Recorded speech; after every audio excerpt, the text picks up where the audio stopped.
Hello, everyone, and welcome back to another comics show. We are on, goodness gracious, episode 17. We're three shy of 20 already. That's pretty intense. Which means if it's at 20, which means we're going around about 10 months now. That's pretty nutty. Well, welcome everybody.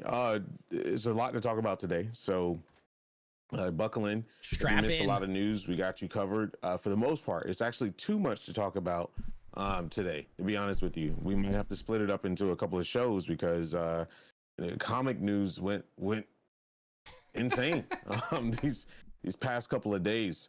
But as always, we're going to start off with light spoilers on certain things. We'll cover you on stuff that you haven't seen coming from the announcement that just came out. And I am stalling because right now I lost my thread. So give me 1 second. There we go. All right. Okay. So today, and my cat. Stretch. Sit down. Yeah, my cat is going crazy. All right. So first of all, we would like to say thank you for being here. This show will have some guests coming up in the next few weeks or so. So make sure you guys buckle in for that if you want to be here for a show. Also know that we do have podcasts. Make sure you go check out the podcast, and all those links and stuff will be posted. Make sure you follow Rare Drop on Twitter. Also follow me and Matt on Twitter. You see our names right at the bottom, right below us. But anyway, well, Matt, today's show is going to be kind of crazy. We got What If, of course. We cover that every week. And this time is about quantum zombies. We have Injustice animated series. We have future Marvel video games, like the Marvel universes that are existing in video games, which is pretty exciting. The fact that I called something like 6 months ago and it was right, man, I was really happy about that. There's been a couple of things that we've said on the show collectively over the past since we've begun. And you've seen it come to fruition, whether it's been what our plot of the movies were going to be, whether it was something that actually just recently occurred over the past 48 hours, which, by the way, if for some reason, I'm sorry, Shane, if you haven't had internet and may have not seen it, like Frank said a couple of seconds ago, these past couple of days in regards to comics, movies, video games, TV, I mean, there's just not enough time to talk about it. It's really wild what has happened, but it's nice that we got our finger on the pulse, to say the least, Frank. Yeah, absolutely. I mean, Matrix being reannounced is a big deal. We're going to go into Spider-Man 2 and what that all entails, Wolverine and what that entails, Insomniac's Marvel Universe versus Square Enix Marvel Universe. Like I said, Injustice coming back into the fold.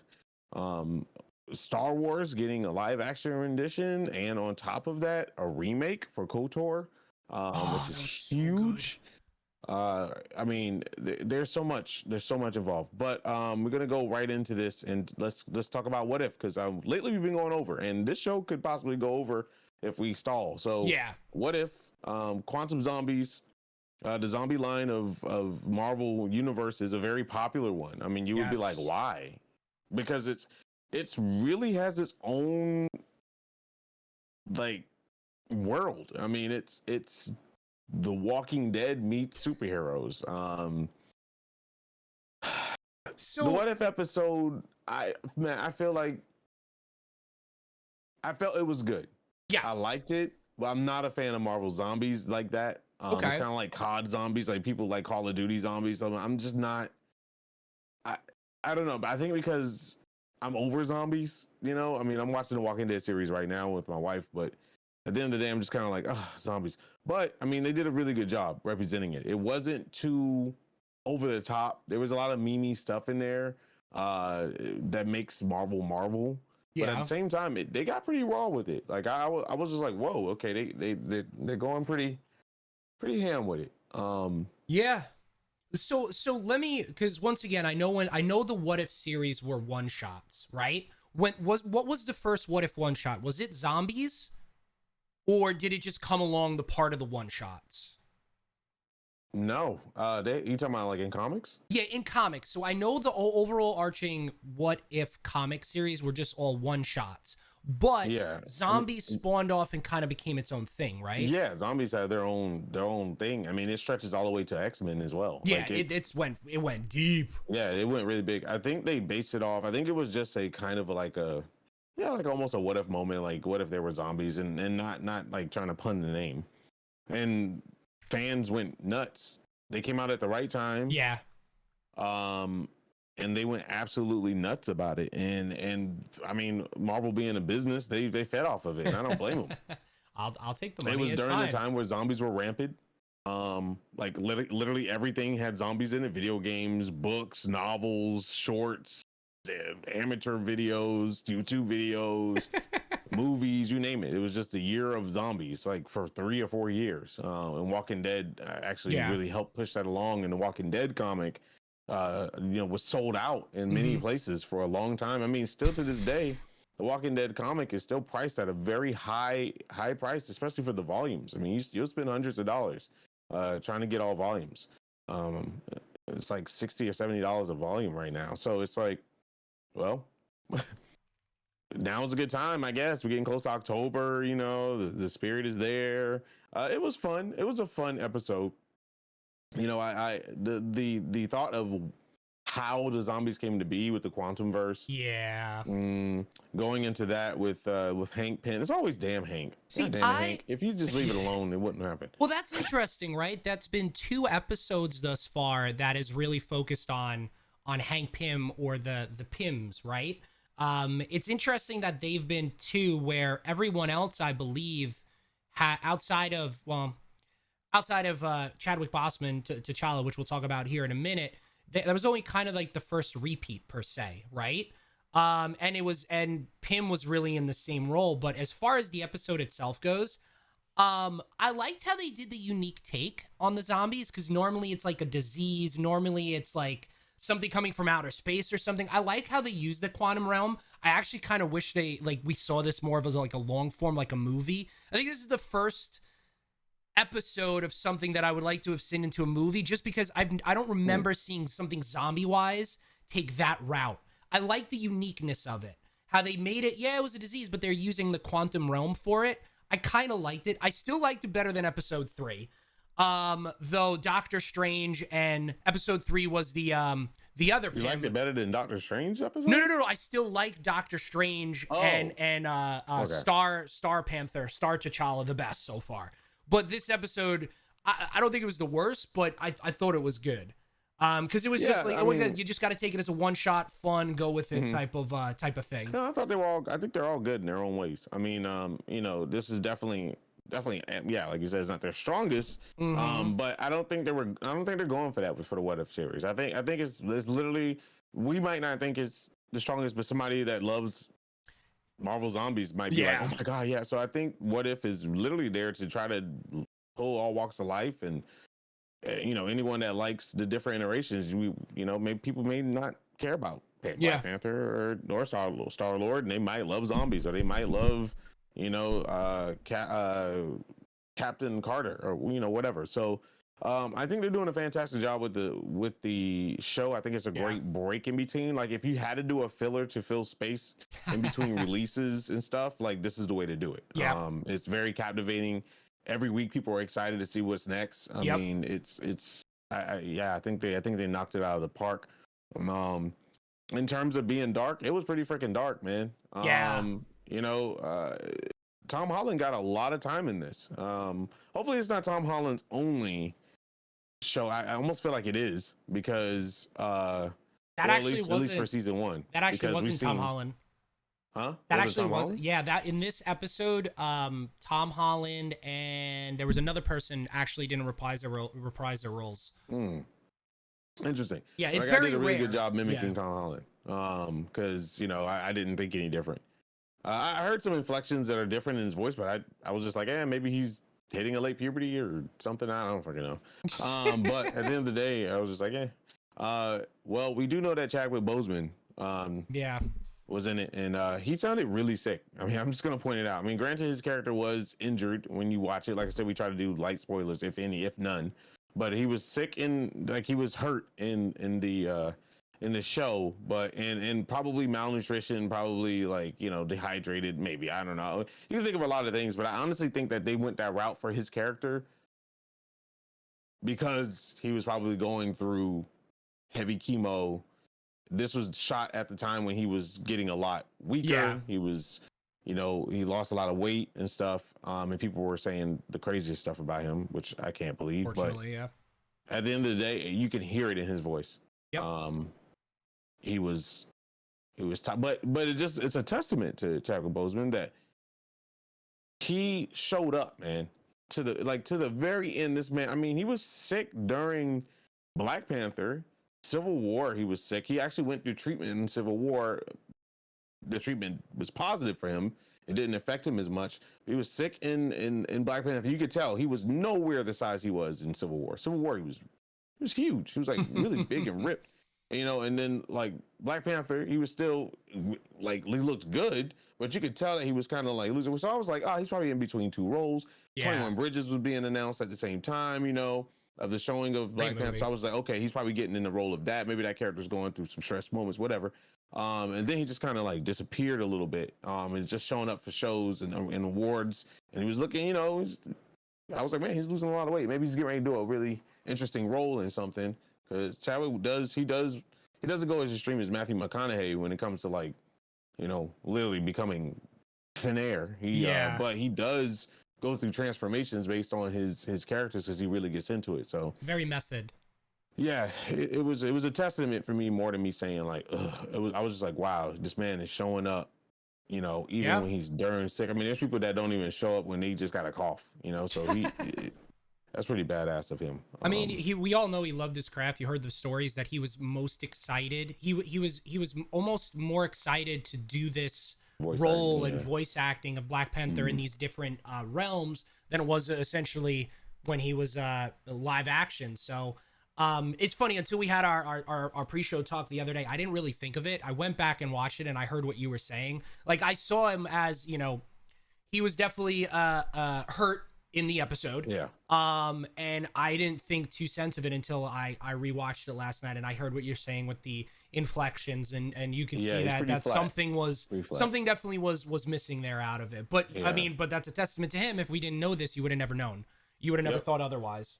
Yeah, you would have probably just like, oh, that's interesting that he sounds like that, but okay, he was hurt. And it was in the directors, probably was just like, we know you're going through stuff. This is what we're going to plan for your character in this, or whatever. So, like I said, heart goes out to him and his family because, man, we lost so much potential there. Yeah. I mean, and I don't even want to say potential because this man's been in film for a long time. People just now starting to discover him.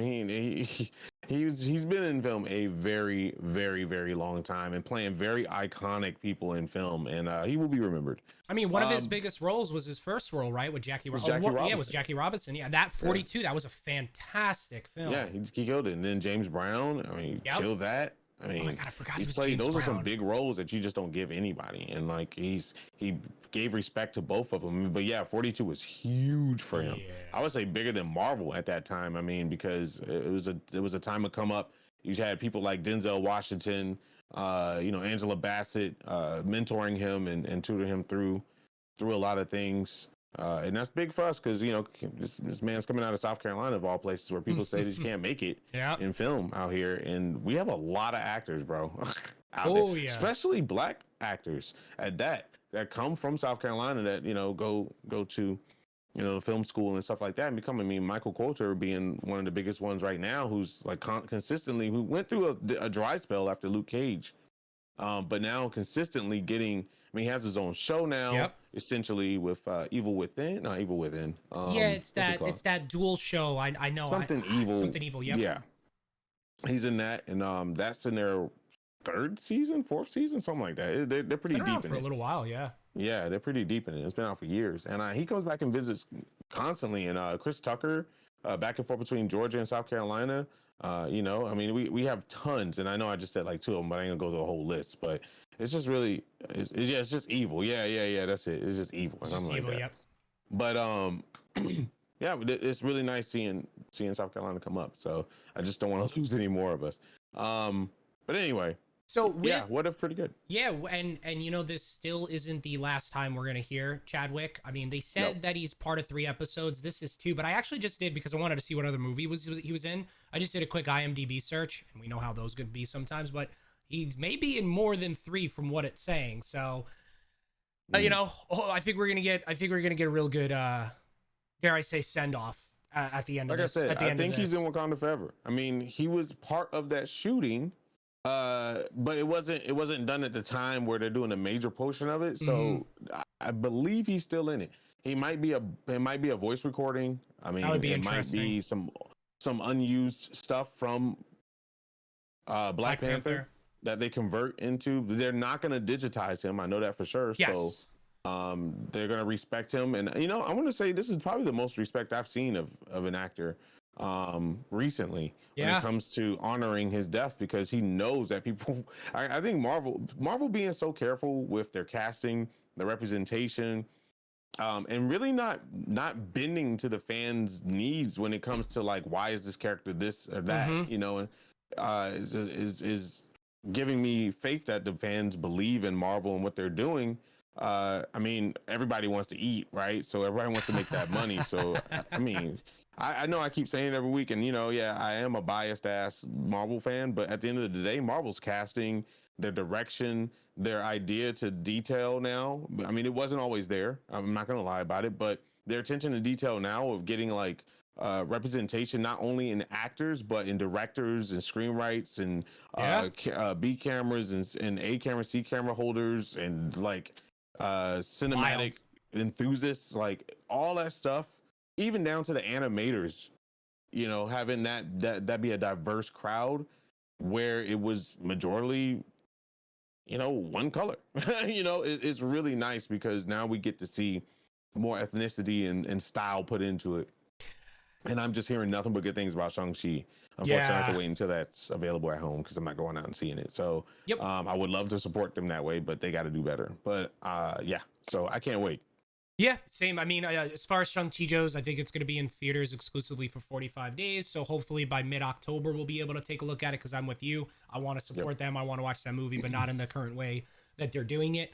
I was thinking while you were saying, I think the last kind of critique that I had, like, oh man, that wasn't the best Marvel film, was probably Thor Dark World.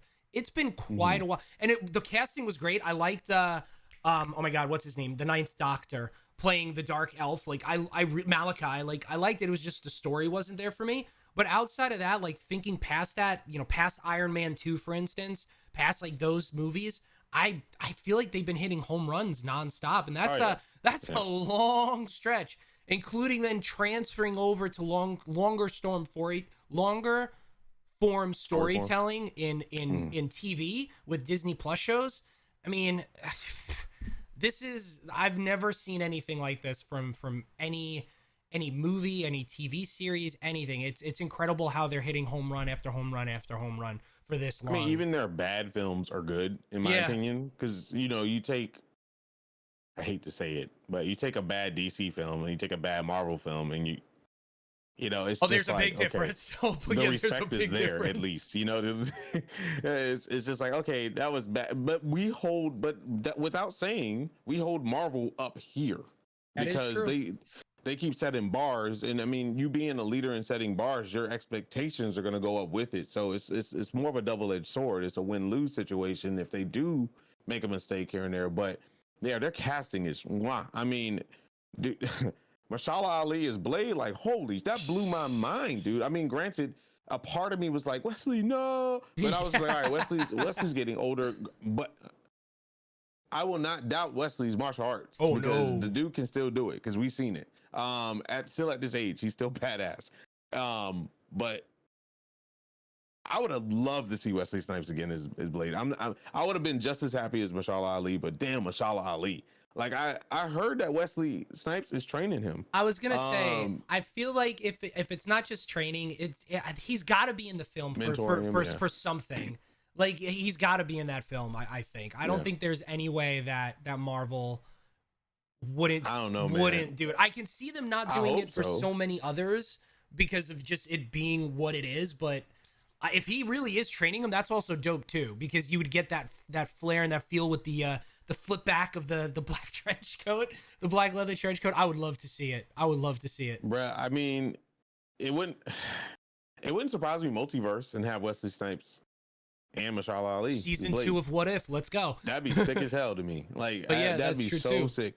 But, you know, I think Mashallah Ali, he's in good hands. I know one of the martial art trainers for Marvel, a good friend of mine named Marcus. He, you know, I haven't bugged him yet to ask him who he's training lately. I've seen some stuff here and there, but, you know, it's Wesley. Okay, here's the deal. Wesley was kind of like jaded because they didn't come to him. Yeah, he was kind of jaded because he felt like let's be real, Wesley Snipes started Marvel off, man. Like, I don't care what people say Spider-Man all day. It was Wesley Snipes. That man got a trilogy, a black man back then doing like a name as big as Blade. I mean, granted, you know, but got his own trilogy that was unheard of back then. Did very well. All 3 movies. I mean, they got wackier as they went along, but all 3 movies were dope. They had great fight scenes and stuff in it. He was kind of jaded, but once I think once he saw that was Mashallah Ali, he was like, "Oh, okay, this, yeah, all right." Nobody else better to take it, because I believe, and I could be wrong on this, that this is supposed to be a younger Blade. I don't think this is supposed to be our Blade that we've seen in the past. You know, he's not going to be that developed. I think it's supposed to be a younger Blade that's just getting into his bearings, but I could be wrong. I'm just kind of looking at all the trying to break apart all the little rumors I've heard. And I'm not talking about like a teenager Blade. I'm talking about like a Blade just getting into his bearings to hunt these bad vampires, and becoming the hunter. Yeah, he's like year 2 in his training, year 3, year something like that. He hasn't been doing it for like 20 years or something. Yeah, that's kind of cool. His limits. Yeah, stuff like that. So I expect Mashallah Ali to have at least a sequel, Blade 2 at the least. And Blade 2 is where we're going to start seeing that Wesley Snipes feel, you know, or Mashallah Ali feel.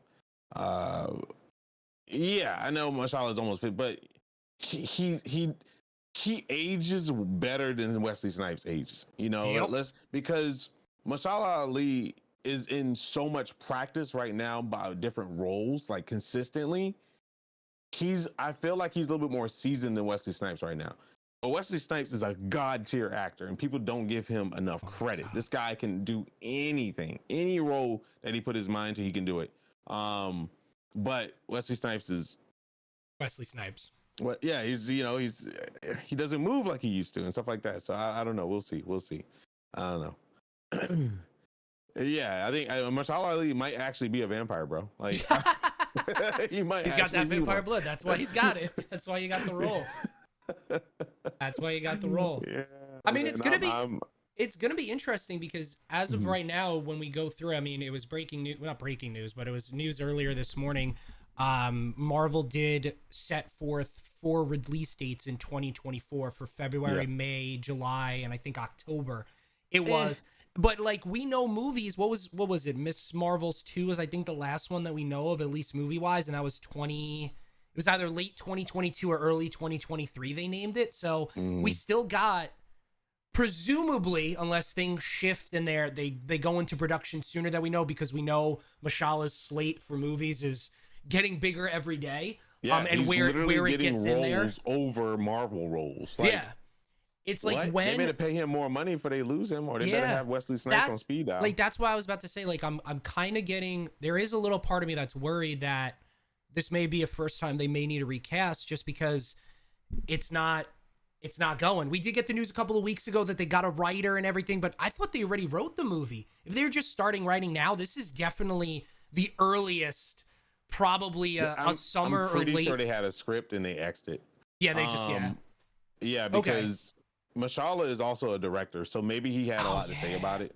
You know, so it's like, I could see, to grab somebody as big as he is right now, because he is literally one of the top actors right now, I'm pretty sure they'd be doing more of a collab event, because I remember back when Matthew McConaughey and Snoop Dogg did that weird freaking movie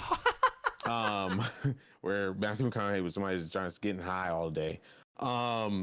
He said that there's times where if you're a big enough actor, you walk in and you look at a role that they want you for, and you can literally change the script.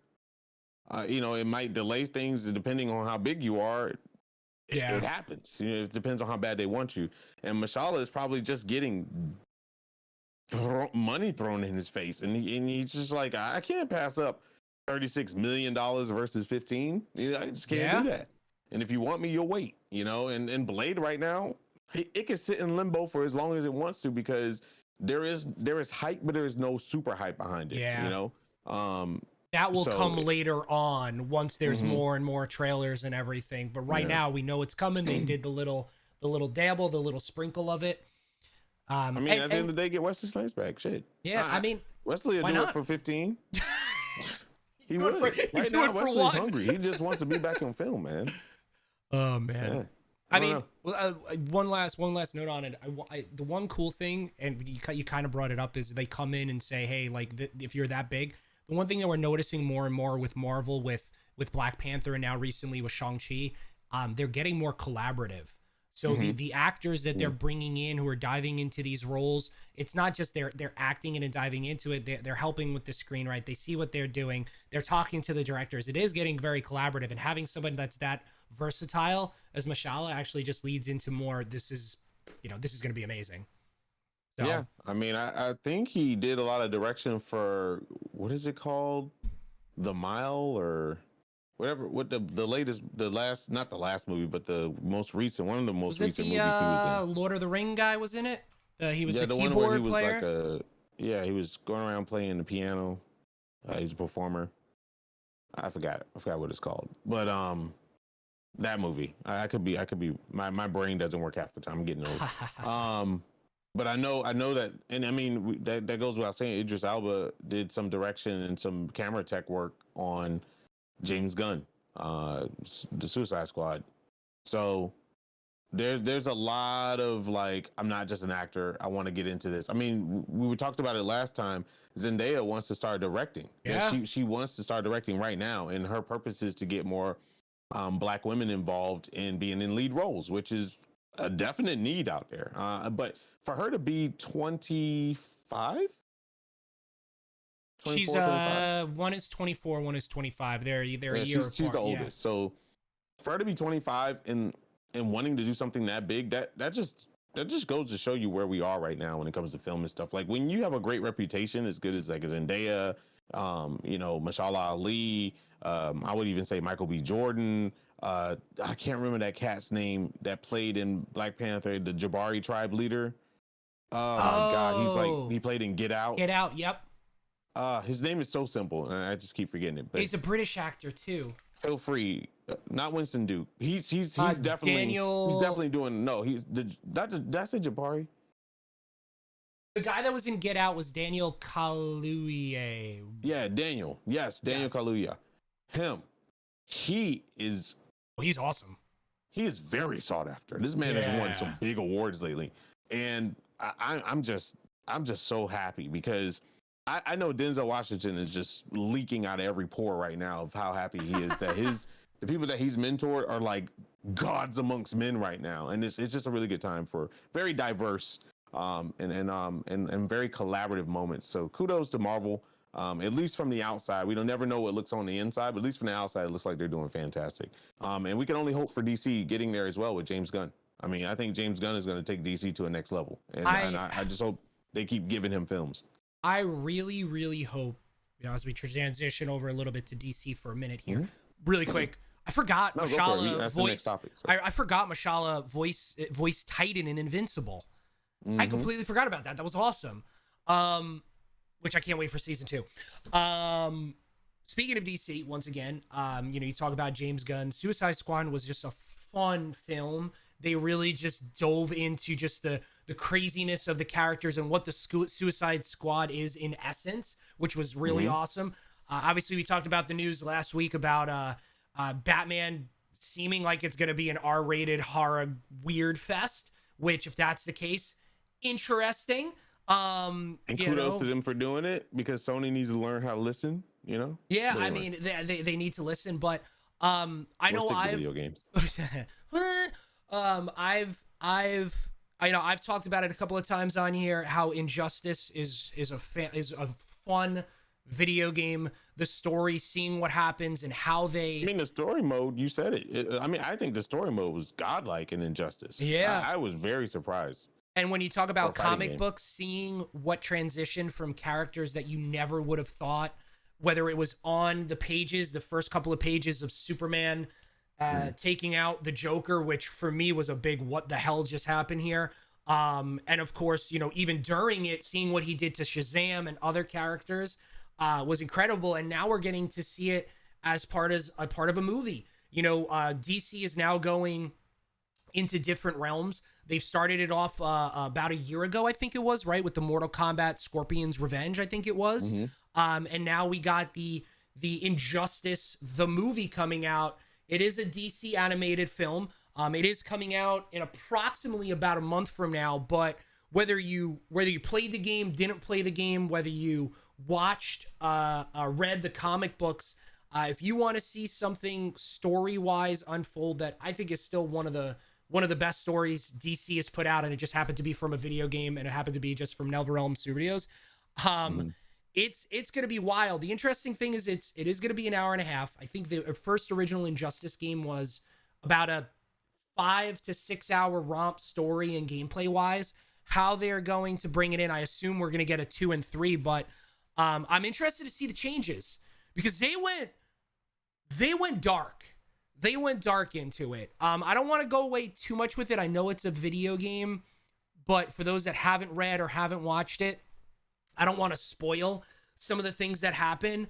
But, you know, the main synopsis or the main story arc is essentially Superman and superheroes kind of taking justice really into their own hands because certain superheroes finally got fed up with the Batman tactic, I guess you would say, of putting him into prison. I mean, Superman did it too, but putting him into prison, Joker gets out. Putting it into prison, Lex Luthor gets out.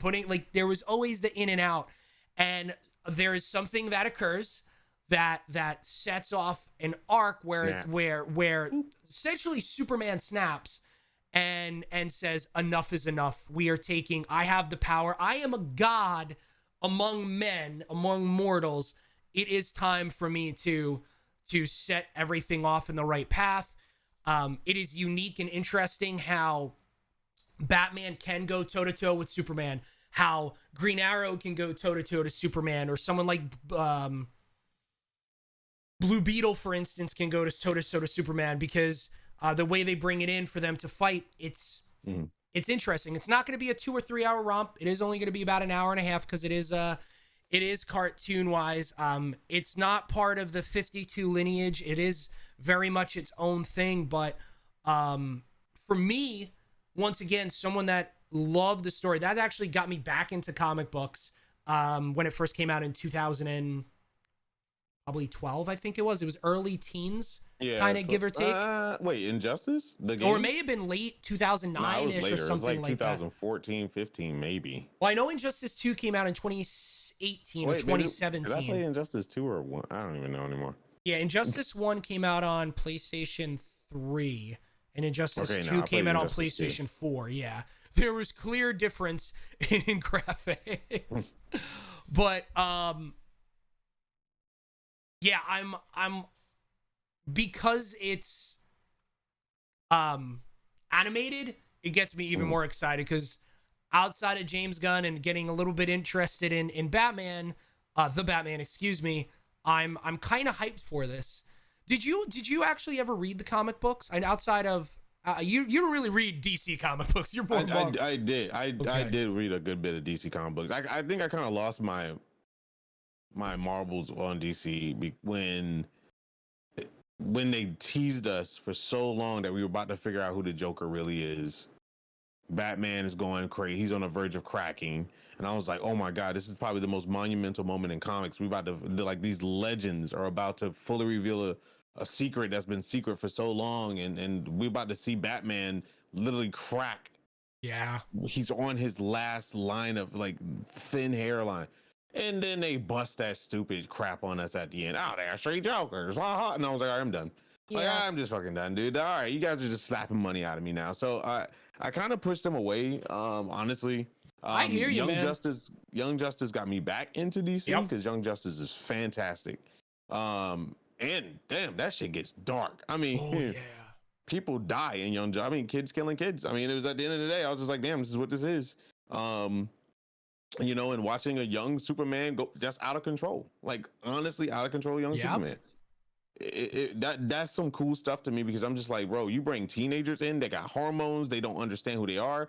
The young Superman was a clone. He don't know what the hell's going on with himself. He's trying to find himself. Is he really a clone? You know, it was a lot of stuff going on with that, and I was like, this is great. But yeah, I Injustice is dope. I did like that one animated DC film that Batman was a drunk. He used a gun. Was that Flashpoint where it was actually Thomas Wayne? I think it was Flashpoint because he was drunk. He was Thomas Wayne. Looked at him and she was like, "You're pathetic." Yeah, and like she was going around killing people, bro. That shit was wild to me. I was like, "Damn." That's the type of DC I want to see because I believe that's that world.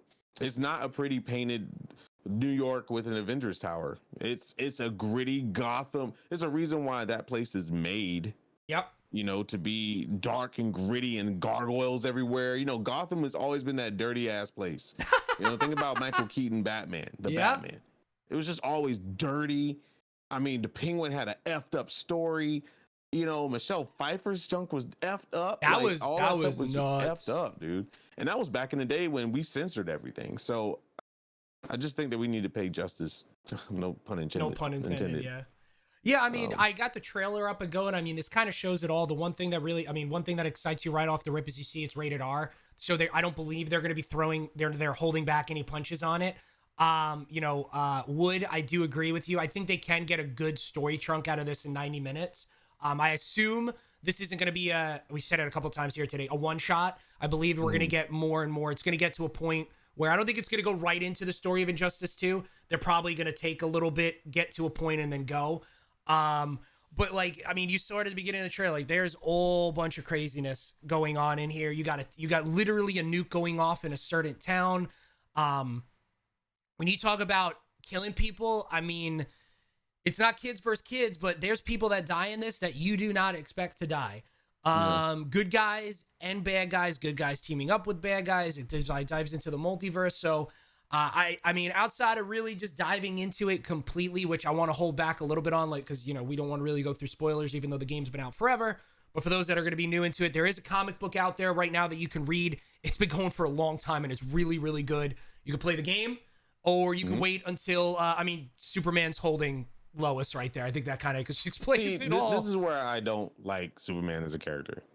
He doesn't give a shit about all the thousands of people that die, right? He'd be like, oh, justice. So, yeah, you know, guardian of the sun, blah, blah, blah, the moon. Guardian blah, of the blah. sun, moon. But when somebody touches Lois, oh, it's over. Crack, Snapple, pop, everybody dying. Don't give a shit about nobody. The world sucks. I'm burning a hole in this. I'm just like, dude, come on.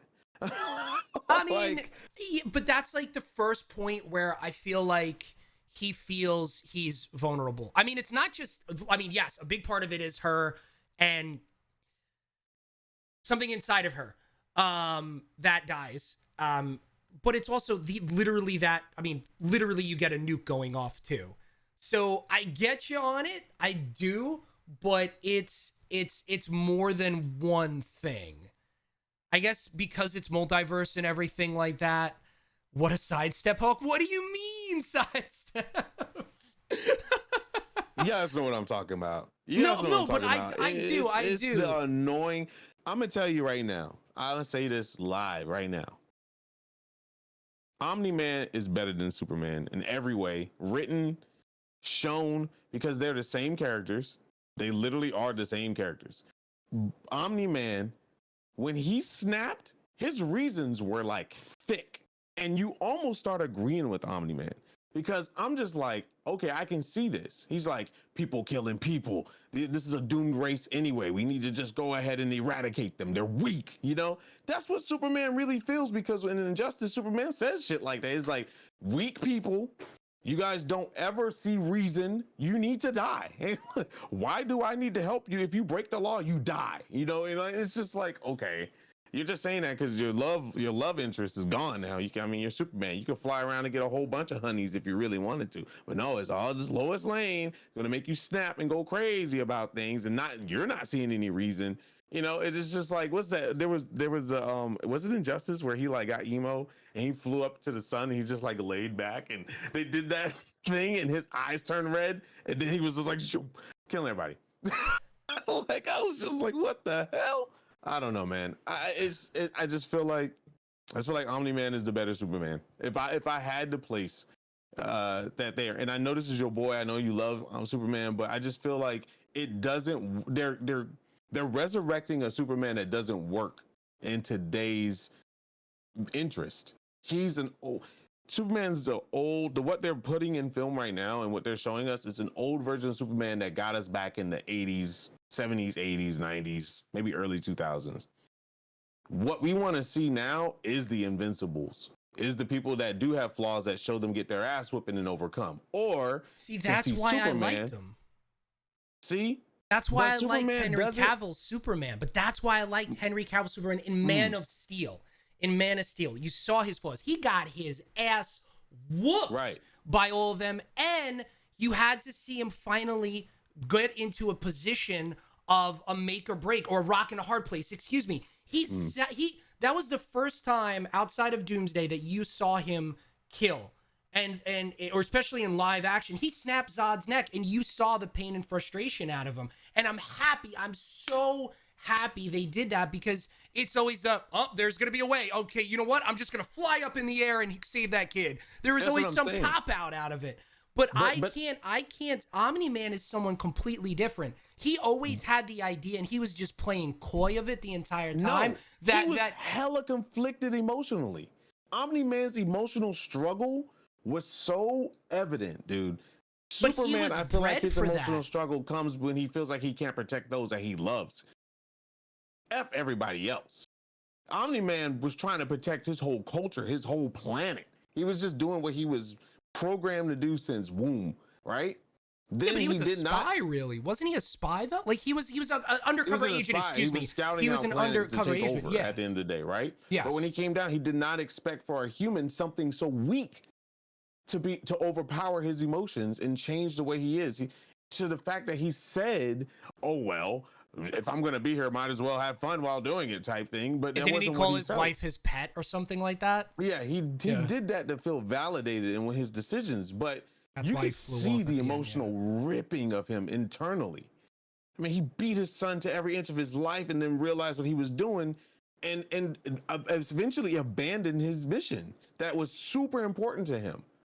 So that's why I feel like the writing of Invincible, Omni-Man is just leagues away from what DC is doing right now. Oh, Superman, absolutely. the character, has a lot of layers that can be explored, but they just, it seems like people are afraid to get there.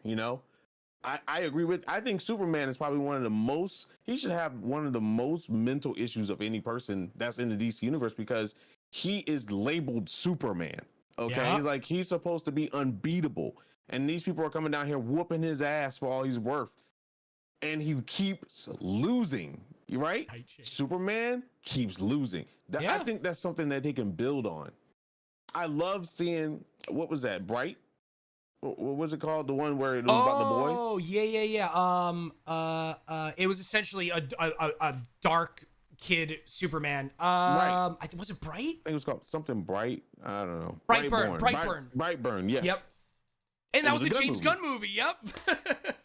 That's why I said James Gunn needs to take this shit by the horns. Let him be the next Kevin Feige, but of DC. Like, honestly. Or the Russo brothers of DC. Honestly, because seeing Superman just get his ass beat, lose. Get his ass beat, lose. Never win. No, I'm not saying never win, but his wins feel like losses because he's just losing in a bigger way. And over the time of films, you just see him starting to crack a little bit, and then just full blown says, you know what, F this. I would respect that so much more than what we keep getting out of Superman now.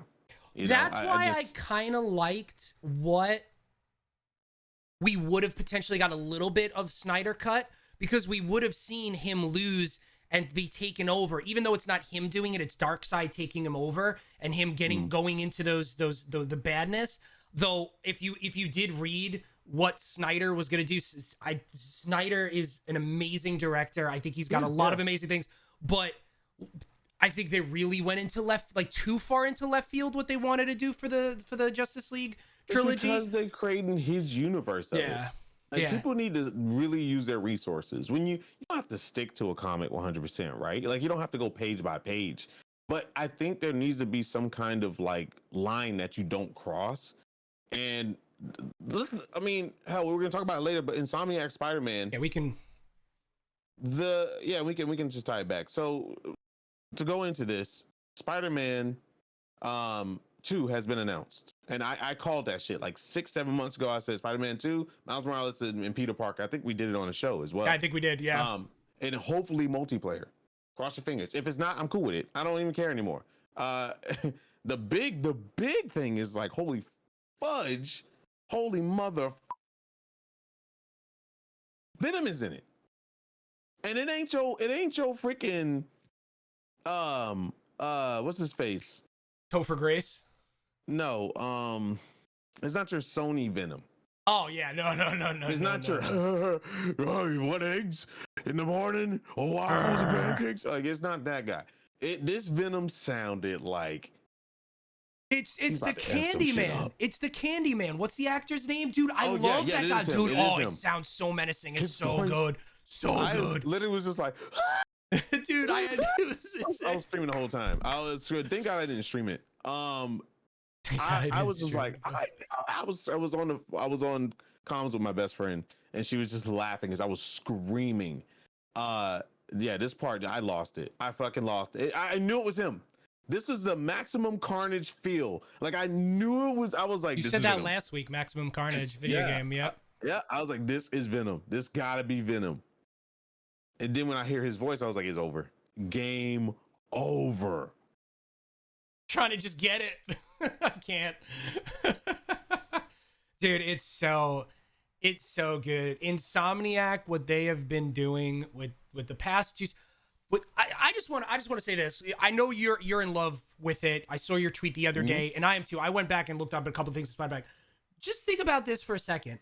They just released Ratchet and Clank. Prior to that, a couple of months prior to that, they released Spider-Man, essentially like 6 to 7 months prior to that. Miles Morales. They've been working behind the scenes with this, even though it comes out to 2 years. And they just announced another game. I didn't realize how big of a studio Insomniac was. They've essentially been working on 3 different franchises and 4 games over the past few years. Like, I can't think of another studio that does that unless you're publishing. Like, that's insane. Insomniac is so massive, and they are hitting it out of the park each time. And hearing the voice saying that Tony Todd, yeah, the original Candyman, such a good actor. You talking about a creepy ass person? Like, this man has installed creep in people since the late 90s. Like, I think he's perfect because I love the universe that Insomniac is building. Because honestly, the universe that Insomniac building is probably the most realist Spider-Man universe that I've seen. Like, yeah, it's dealing with there's so many underlying things happening in Insomniac Spider-Man. They got their own comic book. I mean, they may even get a live action version of their stuff. I mean, Insomniac is creating this universe that I want them to handle every Marvel license there is. And this Spider-Man is very important because now you're blending 2 cultures into one. You got Peter Parker's experience, his wittiness. You got Miles Morales' raw talent, his style, his power. He's with his mentor now. You got the teachings of Miles Morales, Spider-Man from Peter Parker from a distance. There you go. You got the team up. The team up moves are definitely going to team up finishing moves. If this is multiplayer, I'm probably going to lose my shit. I don't know. If it is multiplayer, I tell you right. I already got claimed by Will Sliney, the guy that does Spider-Man. He was like, "We got to play together." I was like, "Yeah, but you have to be Peter because I'm 100%." I'm Miles. Yeah. Yeah.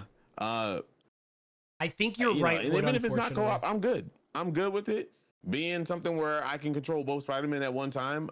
I think that'd be, if anybody can do it, it's Insomniac. Yep. But I am very excited for Venom because here's the deal: if this does really well, expect. I'm saying this today on September 11th. Never forget. 2021. There will probably be a Venom standoff game. 100% by Insomniac. If this does well, I am predicting a Venom standalone game, or Venom to be a playable character in the Spider-Man Spider-Verse of Insomniac.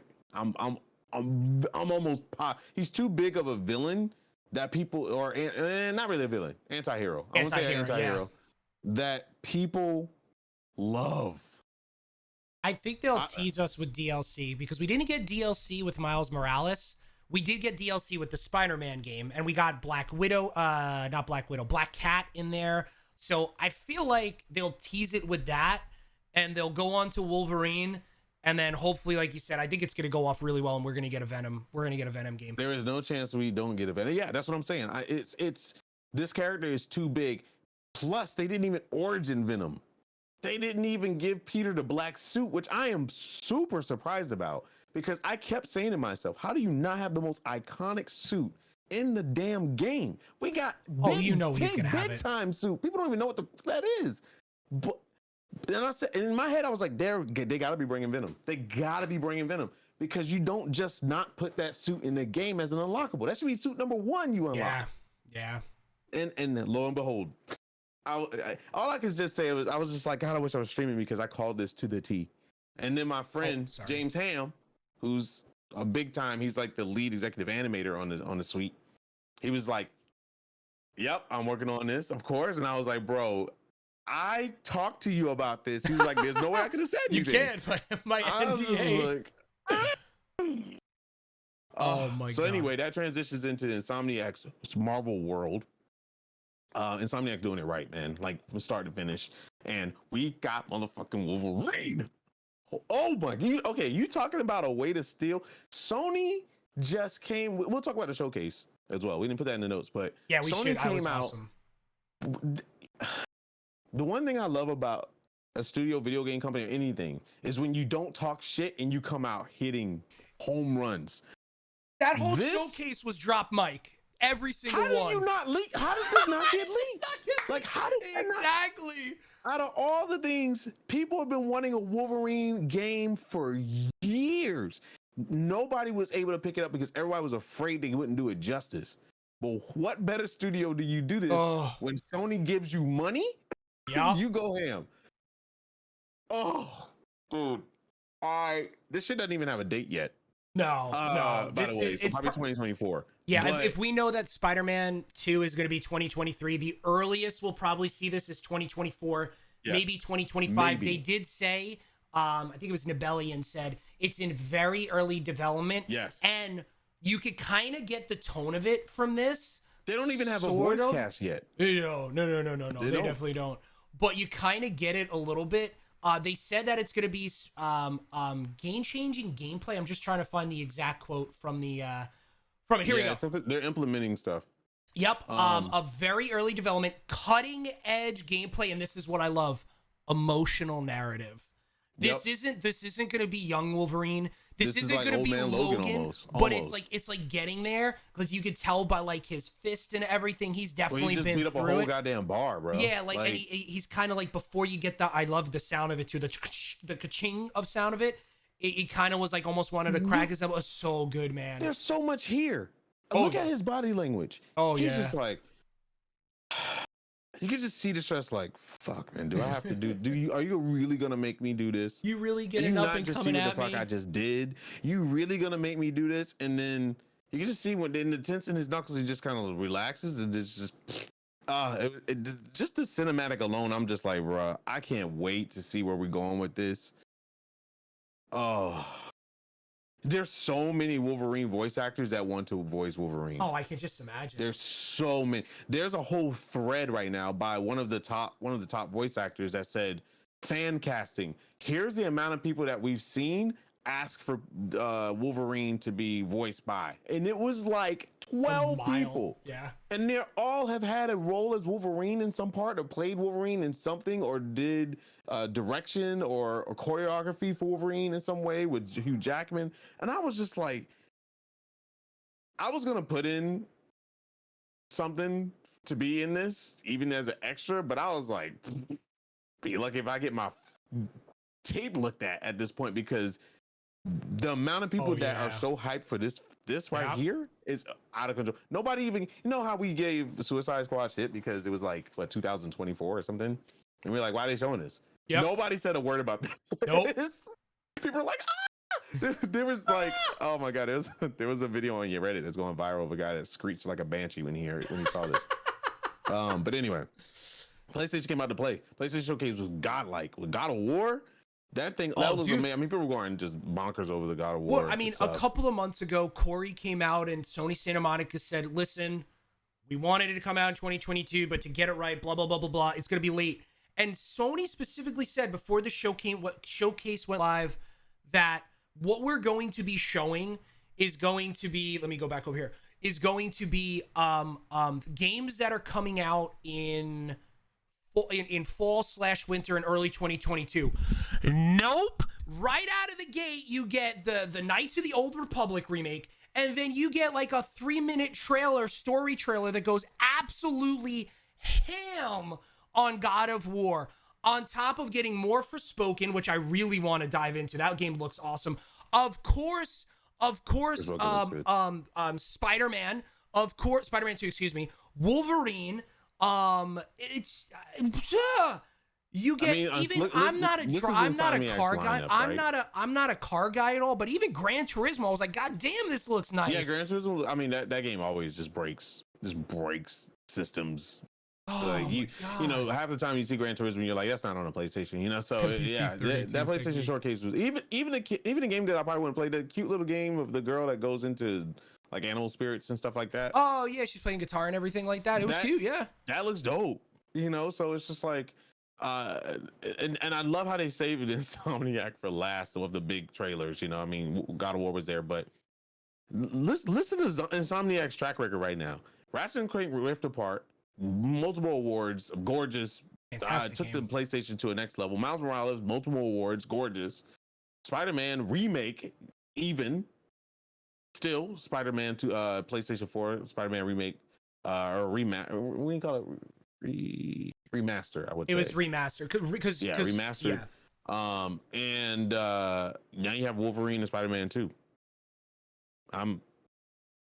It's a good time to be a gamer, man. Like it's especially console gamers at that. And yes, Wolverine is a PlayStation exclusive, so yeah, it's gonna fall in lines of Spider-Man. So they literally, one of the guys, the big heads that are working on it, said this is a PlayStation exclusive. I mean, PlayStation owns Insomniac now. So, yeah.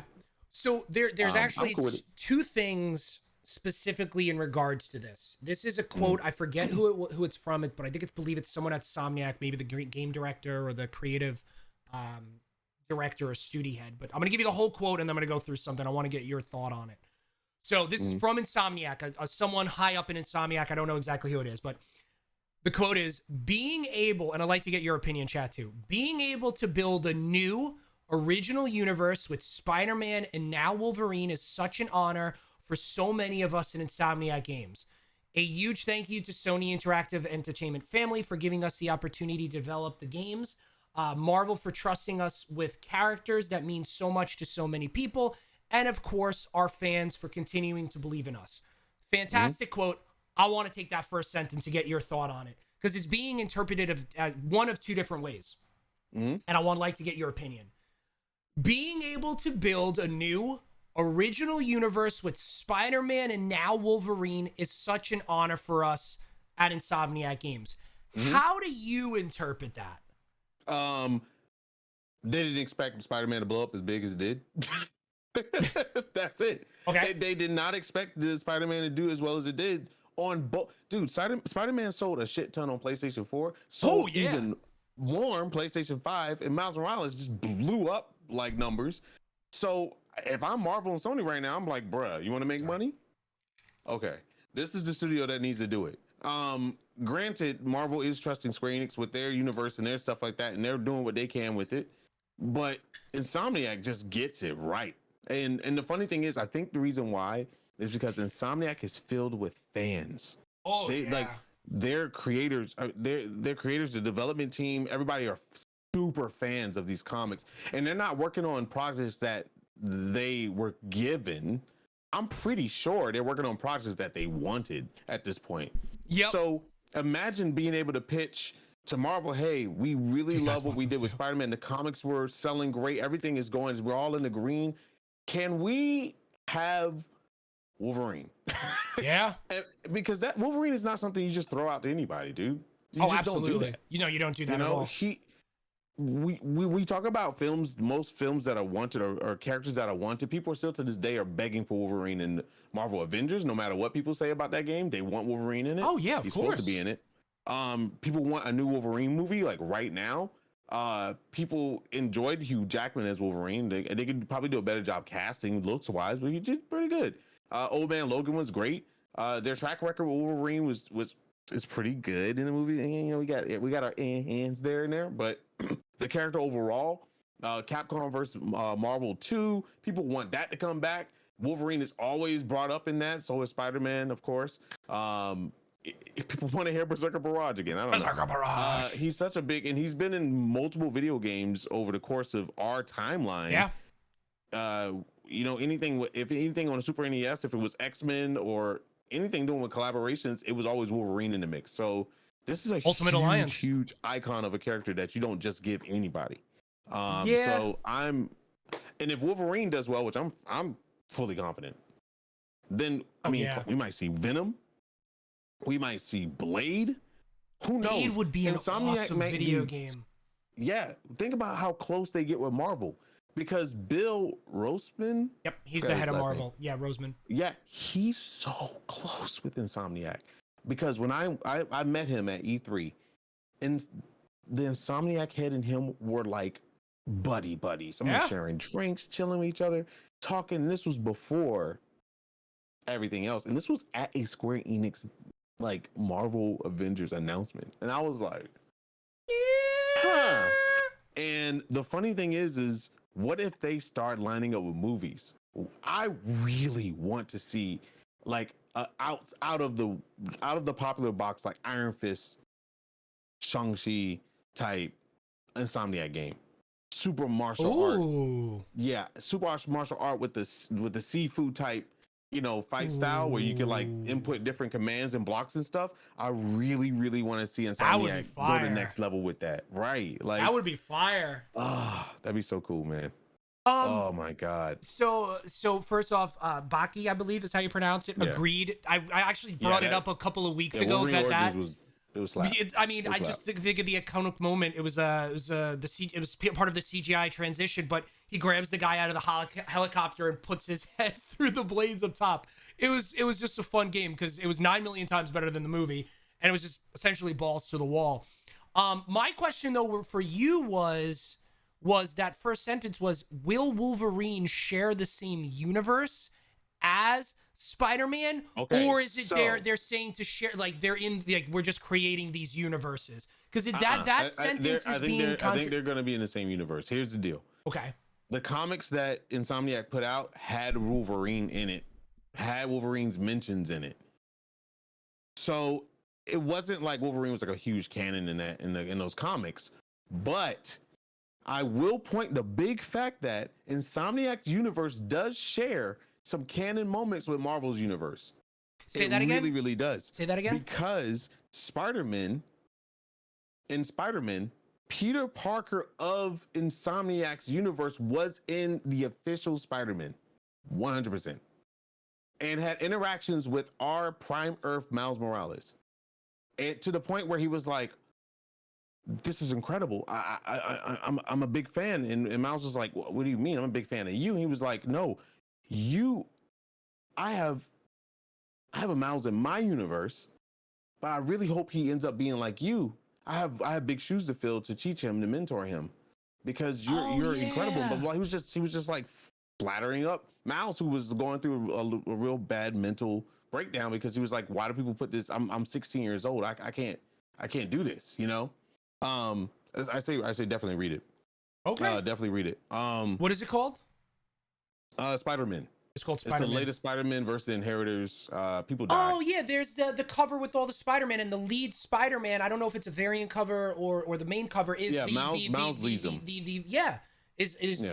But I think one of the main ones coming out is you see Insomniac Spider-Man in the lead because he's the only one with that, like his suit is its only suit, which is really cool. Yeah, so I remember that. I don't think they're going to be in the same game, but I believe this is a universe built around Insomniac's MCU, just like X-Men doing their own thing. Okay, I got you. Yeah, I don't think they're not going to be in the same game. I mean, we don't know later on what they're going to do, but I'm just saying, I think Wolverine is literally his own story, his own thing. But this universe being created is Insomniac's Marvelverse. That's how I feel about it because there's too much crossover. There's too many references going on. I mean, I was able to piece together a lot of things just by playing the video game and reading the comics. So I don't think they would go as far as to building comics and doing all this stuff if they weren't trying to create their own universe. I think they were just building off of Spider-Man, seeing where it goes up in the air. Wolverine does well. We're probably going to get more and more and more because my ultimate dream is for Insomniac to take over X-Men. Please. Give me a multiplayer X-Men game, Insomniac. Goddamn, 4 people in a party going ham. I want Storm in it. I want. If you put Cyclops, I want Cyclops to be like burning people in half with his fucking like vision. Like I need it. Like I just need a X-Men game or something X-Men that's just not a shitty Fox rendition. Like I really need it, man. Like I need some Gambit. Oh my god, what if Insomniac does Gambit? Well, oh my god, what if they do Gambit, bro? This was a question that was running around in my head was you gotta think that with the success of Spider-Man and especially after Miles Morales, I don't think Sony went to Insomniac. I think Insomniac went to Sony / Marvel, right? And said, hey, we want to do something else outside of Spider-Man. Do you think it was just Wolverine? Like, I kind of feel like they probably went and pitched a couple of ideas. I think it was a collab thing between Marvel and Insomniac more than PlayStation. I think PlayStation was like, hell yeah. I'm sorry. Yeah, Marvel. I said PlayStation. I think PlayStation was on the outside like, hell yeah. You see those numbers you gave us the other day? Yeah. You know, like, I think Sony's just all in. Sony just wants wins at the end of the day. I think it was more of a Marvel Insomniac over some drinks type conversation. I think they were sipping on that rosé or something. They were just like, it's nice being at the top, isn't it? Yeah. How about some Wolverine in your life? You know, like I feel like it was like probably one of the most pleasant conversations they had as a studio trying to pitch something. And I wish I was a fly in a room and just hear the immediate yes. Like yep. You know, this probably wasn't maybe I'm pretty sure they would just like take it. Just take it. You know, do what you got to do with it. Marvel's just sitting on characters right now that have potential to be like blockbusters that needs to be done correctly in video games. I'm just waiting for somebody to really go ham and be like, I want to do this on it doesn't even have to be an MMO. It could be like a Destiny type multiplayer setting. We talked about this too last week. I'm 100% with you, brother. Outside of Avengers, I'm talking about like a Destiny type shit. How awesome would it be to be going against a world boss like Galactus or somebody, I don't fucking know, and have like, and you look to your left and right and you just see multiple characters just running at this guy. Oh, I would lose my shit. I literally would lose it. Well, I wonder if they're going to get to that, because I feel like in most of these games, it's been like, you have to be this character. Like in even Marvel Avengers, you get all these different gauntlets and it's kind of Destiny-esque, but it doesn't change the character's look because it's a skin that you have to do, right? Like, I wonder with Midnight Suns how this is a first time in a Marvel game that you get to create the character's look and feel if it's male or female, what their skin texture is, their hair and everything. I wonder if they're going to lead up to something like that. Like, they're testing the waters with little things here and there. Like you said, Marvel always does things for a specific reason. Marvel Revolution is a good oh god start. It's so good. It's a good start, man. Yeah, maybe not being able to create your own character as your own, like Champions Online or Heroes City of Heroes, but maybe a multiverse type multiplayer game. I'll take an MMO. I'm not going to shy away from that. You know me. But I think the safe bet is like a hub system, co-op, open world, whatever. However they got to do it. Even if it was on the lines of like what Warframe does, man. Yeah, that would be. Oh, jeez. I take it. I'm sated right now with MMOs. I'm completely sated. I'm drunk off it right now. We got so much coming out. If this was me 2 years ago, I'd be like foaming at the mouth. But right now, I'm just like, Insomniac, do what you want to do. You know you got my money, baby. Like, do what you want to do. You can bring the most boring ass character. You can bring Boomerang Man or whatever his hell his name is to life and do your own universe. I'll still probably buy it. Like, honestly, But I really want to see. I'm loving where this is going. I kind of wish it was Sinister Six. You already got Sinister Six before Wolverine, but I'm thinking they kind of off that because maybe the movies. But I would have liked that because it would have set the tone for Peter Parker and Miles Morales, getting into the heart of hard. Okay. But whatever. I'm gonna so how do I say this? So because I want to say I went off like frame by frame in my stream the other day, dissecting Wolverine and dissecting Spider-Man. But Spider-Man wasn't really frame by frame. It was the voice and going back to the other two games. So the Venom we're getting isn't the normal Venom we know. This is a darker Venom. But we know or we believe who we know Venom is, and it's not Eddie Brock. At least from what we know at the end of... I think it is. Wasn't Eddie Brock in Spider-Man? No, but remember the end of Spider-Man and Miles Morales, who's in the vat with that black stuff around him? Wasn't Eddie Brock in Spider-Man? Was Eddie Brock? Wasn't he in the first Spider-Man game? I think so. I think he was. Yeah, right? Yeah. He was. And Eddie Brock was not having a good time. So maybe it was him in that tank. Just saying. But the reason why I said, as you brought up Sinister Six, we got that last game, which was fantastic. Those fights were incredible, especially the Doc Ock one at the end. How do you one up that? Like the voice at the beginning, clearly narrating it, which was a great couple of lines, by the way. If you really listen to what that person was saying, it's really awesome. But like, how do you one up that?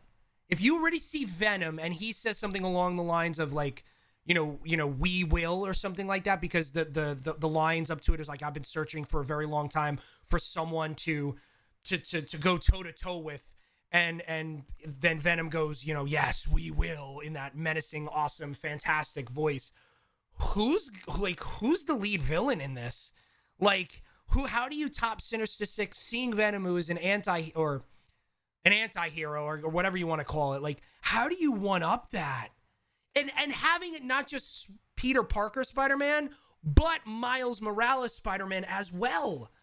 Which I don't understand how they're going to do this, because Miles Morales can destroy Venom, does destroy Venom in the comics, because Venom Blast is OP. Yeah. I mean, it's super OP. I don't know. I don't know how they're going to do this Venom, but I got a strong feeling this Venom is not going to play around. Like, I wonder where Insomniac's going to take this. I really wonder where they're going to take this. Because I mean, you use running Venom as a straight villain. I think he's anti-heroes don't have any myth or reason. They just do what they do because they want to do it at the end of the day. I mean, sometimes it might end up being great. Sometimes it might end up being bad. They're like the chaotic neutral relief of comics or in film or D&D or whatever. I think. And Venom is lost, right? So the origin story of Venom makes he who he is. He's essentially programmed to be a devourer, if you want to say. So Venom sounds very, very, very evil and all this stuff, but Venom is also very infant in his ways. So he's very childlike. And if you look at the comics, especially with the origin of Venom and stuff like that, and knowing where he comes from, he is not the biggest bad symbiote out there. If anything, he's kind of like learning stuff as he goes. So I'm very interested in seeing where it goes. Yeah, because the symbiote is sentient. It's not. Yeah. It's not like a black ooze that just goes on you and it feeds off of everything. It's a parasite essentially that needs a host to survive. So I'm like I said, I'm really wondering if they're going to visit Peter Parker in the black suit. I think I mean, if you see Venom at some point, you gotta believe that you'll see Peter and the symbiote and the black suit, some type of story arc there. It's hard for me to believe that they won't do that. Like, that may be the way for him to defeat Venom, that he gets a little bit of the symbiote on him and he goes from there. I don't know how they're gonna play it. Like in the beginning, I wonder if he's in first. If they get a taste of merging, or I just wonder what route. I don't want to pick it apart, like I said, because I want to be surprised, but I just wonder how they're going to introduce that. And I'm 100% fine if Peter never gets the black suit. I'm 100% fine with it. I just know, I mean, Tony Todd behind Venom, I'm sold beyond belief. I just really hope they go dark with Venom, because they set the tone. This was a dark alley. The fight with having Peter Parker and Miles Morales, it wasn't the same tone that was set in Miles Morales Spider-Man. It just, even from the whole sound of it all, it just sounded, ooh, what the fuck is happening? Type thing. So I don't know. We'll see. Venom has to be Eddie No, otherwise it's just someone in the symbiote suit. I think, and this is kind of, you said it before, they may need to stay away from Eddie Brock as Venom just because of what's going on in the movies, and they try to have a franchise out of it. But also, you got to see... It's a different universe. Yeah, I mean, it is too. Insomniac is making their own universe, and so far they've hit the nail on the head with everything. So they could say X plus Y, this person plus... I'm saying Eddie Harry Brock Osborn. was in Spider-Man. Yeah, no, he had a problem with Peter Parker. Petey Parker? Peter. Yeah, so, he had a problem with him.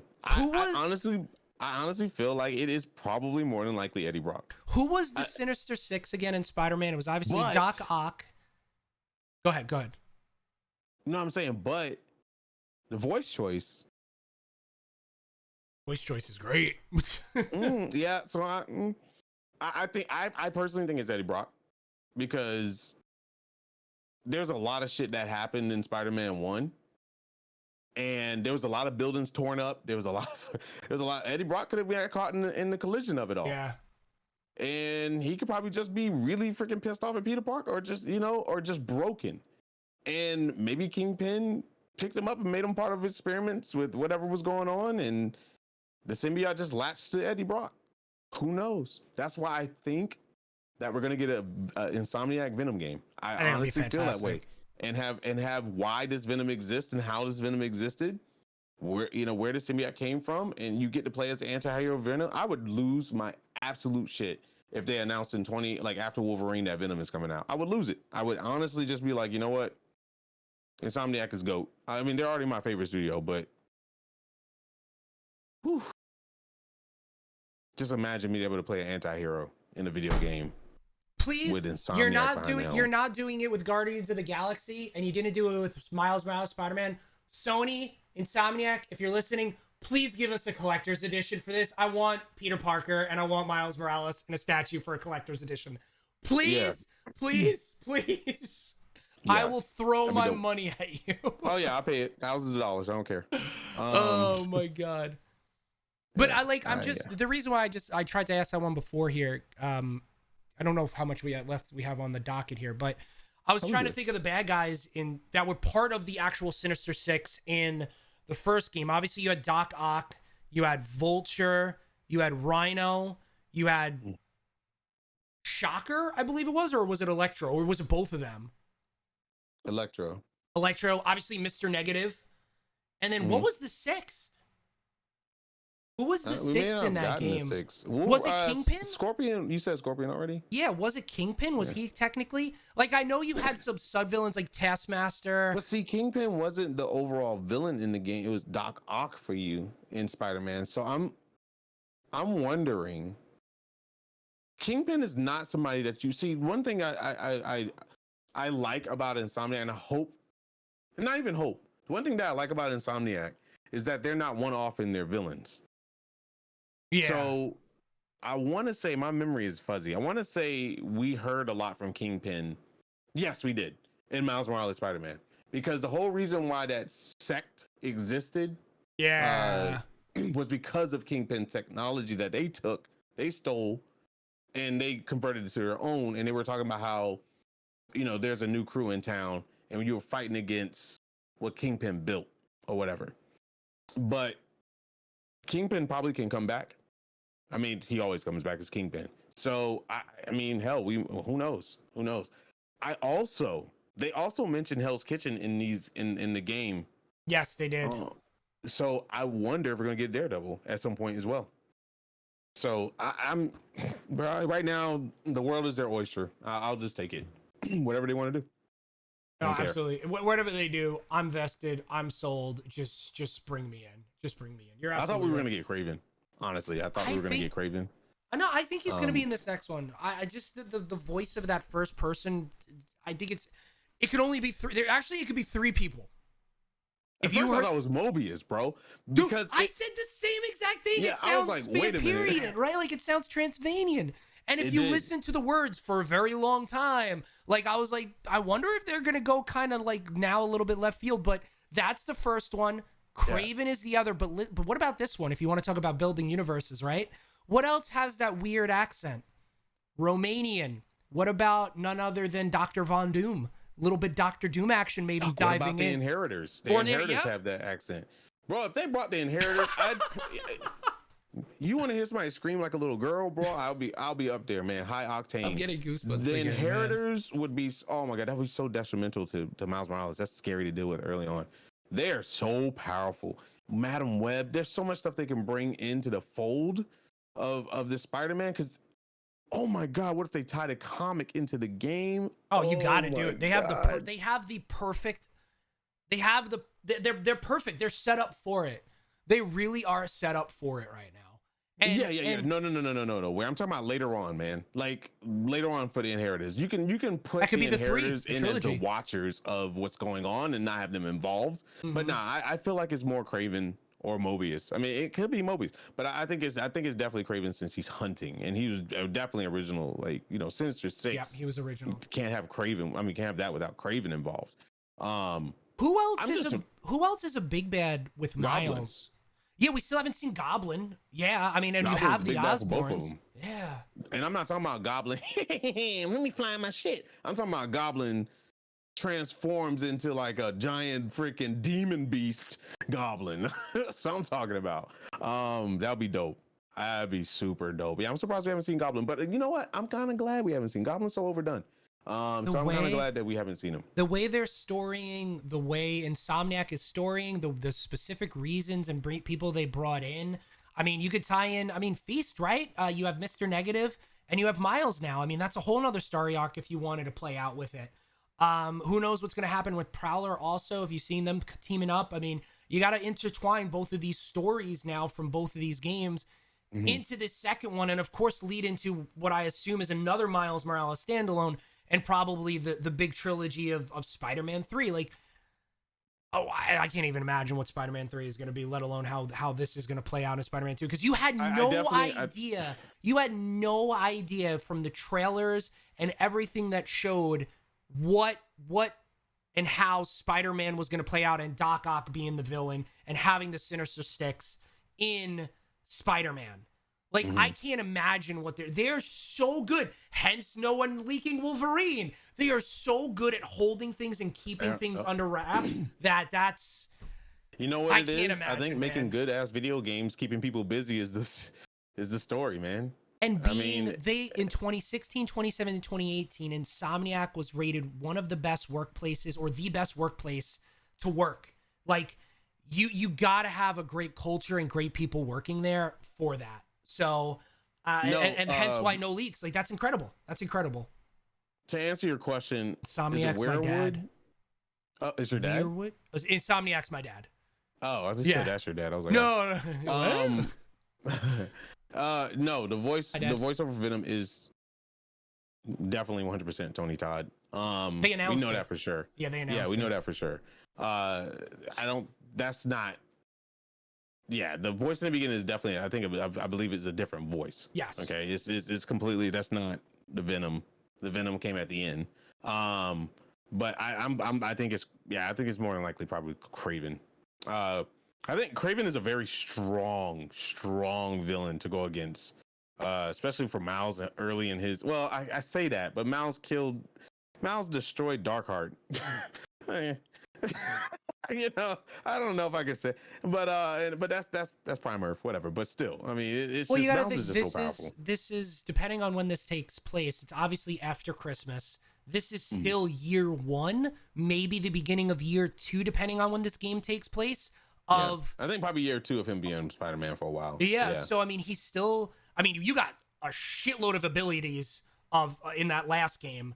I can't imagine what they're gonna do. I mean, you already hope they don't dive into his OP. Like, he doesn't need Venom. I mean, excuse me, he doesn't need webs. I mean, you have Spider-Man now. Peter, he has the what do they call that suit? You didn't have that in the last game, right? Yeah. I mean, they're giving them powers. It was a suit that you could get. I mean, even Miles had that suit. It was a suit that you can get for it unlockable, but it wasn't like main story canon. Okay. Like, it was just something that he just found. Oh, I tailored this suit, blah blah blah blah, type thing. It wasn't like made for a certain reason. A lot of time Peter Parker made his web shooters and his suits for a reason. He went up against like, for instance, he went up against Electro. He found out his webs were conductive and it was effing him up. Right. So it was like, oh my God, breaking everything. But I don't know. I wonder if they're going to do the thing where you pick the game as Miles Morales or Peter Parker, and they have their own like stories. Ooh. And then they come together and you play both of them and give that replayability of being able to do 2 storylines, or they're just going to do it simultaneous. But I will say this right now, Insomniac, I love you, but Miles Morales needs his own standalone full-length video game. 100%. He deserves it. After this, I wouldn't mind if you play pool. Peter Parker got his thing. Miles Morales got a snippet. It was worth it to me. 6 to 8 hours or 8 to 10 hours, however you decided to pick if you tried to platinum it. But then we got the Spider-Man 2, and I think Miles Morales deserves his own game after this. I think it showed that 100% it deserves it. Yeah, because there's so much surrounding Miles Morales that you can do. And I want to say, and this is not me being biased, the outpour for the love for Miles Morales was bigger than the outpour for Peter Parker and 100%. Spider-Man PS4. So now, and I love that they're putting them 2 together now, because they're going off of the ending of Miles Morales where they both kind of like web slinging together and whatever. I think this is a very important time because it's almost a message to the fans to stop being on opposite sides of the board, because we're all Spider-Man fans in the end. Mm-hmm. Because it literally became a Peter Parker versus Miles Morales talk, and this is not Spider-Man talk, and people are just kind of missing the whole point. So I'm so happy Insomniac's taking the time to like push them together. I wanted co-op too, but I can understand why it isn't as well. Co-op would be fuck, man. Excuse my French. Wow, boy, co-op would be slappers. Like, I just imagine the combos you can do together. Whatever. But and if it's not co-op, and I think they announced it would not be in co-op or something like that, or maybe they're just twisting our nurples. So looking at led by Brian Itara, creative director. If I pronounced your name wrong, Brian, I apologize. That's the guy I think you're talking about with Brian Roseman, how they're buddy. And Ryan Smith, game director, features both Peter Parker and Miles Morales. This is where I guess it says misleading. Described as single player adventure. And Venom is voiced by Tony Todd. It was official by the PlayStation blog. So a single player adventure leads me to believe that you're going to get to play as both, I think. But it could eventually bring in co-op and more. I mean, who knows, man? We have another year, I presume. So both Spider-Man and Miles Morales both came out later part of the year. Spider-Man came out in September, and Miles Morales came out in October and November, whenever PlayStation 5 came out. So, right. But Spider-Man was supposed to release in May. So I assume it's going to be a late 2023 release. Maybe. I hope they fix Peter's face. Yeah, because man, half his face didn't look like it was animated to me. Anyway, I hope they fix it. I hope they fix it. So I hope they make it more adjusted to, the way he goes. But anyway, overall it's great. I'm gonna play through Spider-Man again. I want to as well. I already really played it on the hardest well. setting, so it's like nothing that I can do. But pick your Spider-Man. I'll do it adventure. again. And I'll do Miles Morales again. I'm gonna do a full playthrough of both of those before the release of Spider-Man 2. But it'll be like right before. And you know what? I'm gonna do the playthrough of Spider-Man in my Spider-Man suit, just like I did, but not I'm having a new one. So nice. Just like I did for that. Yeah, I'm trying to get the Captain America Spider-Man suit built. Oh, that's cool. That was gonna cost me a lot. Yeah, it was gonna cost me a lot. It could cost me a couple of digits. Yeah, but boy, that suit was gorgeous. It was gorgeous. But anyway, yeah, if you guys have any questions, comments in the chat, feel free to ask them or place them. We can go off of that as it's time for the couch talk, essentially. But we can talk about Star Wars while we do that. So Star Wars, Will Sliney and Charles Soule, we will have them on the show, by the way. They're creators of High Republic, and they created a new character called Ren, and it's going to be played by Christian Slater. We haven't seen Christian Slater since Mr. Robot, I think. He's probably been in some things here and there. Great show. Christian Slater's he's an old school badass actor, man. I mean, I don't think a lot of people give him as much credit anymore because he's not like in like huge films back to back to back. Yeah. But the guy is very creative, and I think he could play Ren pretty well. I want to see if he's going to get in shape like this, though. That's the one thing I'm like, bro, Chris, you better hit that damn gym, brother, because Ren got muscles on muscles, man. That's that. Yeah, he's Dwayne Johnson behind that mask, bro. Yeah, I don't. So, yeah. I mean, obviously, as you see here, what Will said, Christian Slater is playing Ren in Star Wars, a character that both he and Charles Soule created, which is absolutely fantastic. I want to know when we're gonna see this character and where. Like if it's from High Republic, like where is this coming in? Like, did this get put out there before it was supposed to? And he's just like, all right, well, it's out there now. I'm not taking it down. Like, how is this gonna work? I mean, Will Sliney is he is so in depth in the comic world. I mean, the man is young, young. He's like around my age, but so young, but has a track record. And I mean, Charles Soule, let's just be real, dude's done everything. Like I said, we'll have them on the show.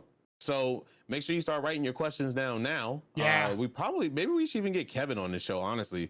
I think it would be good, yeah. For this.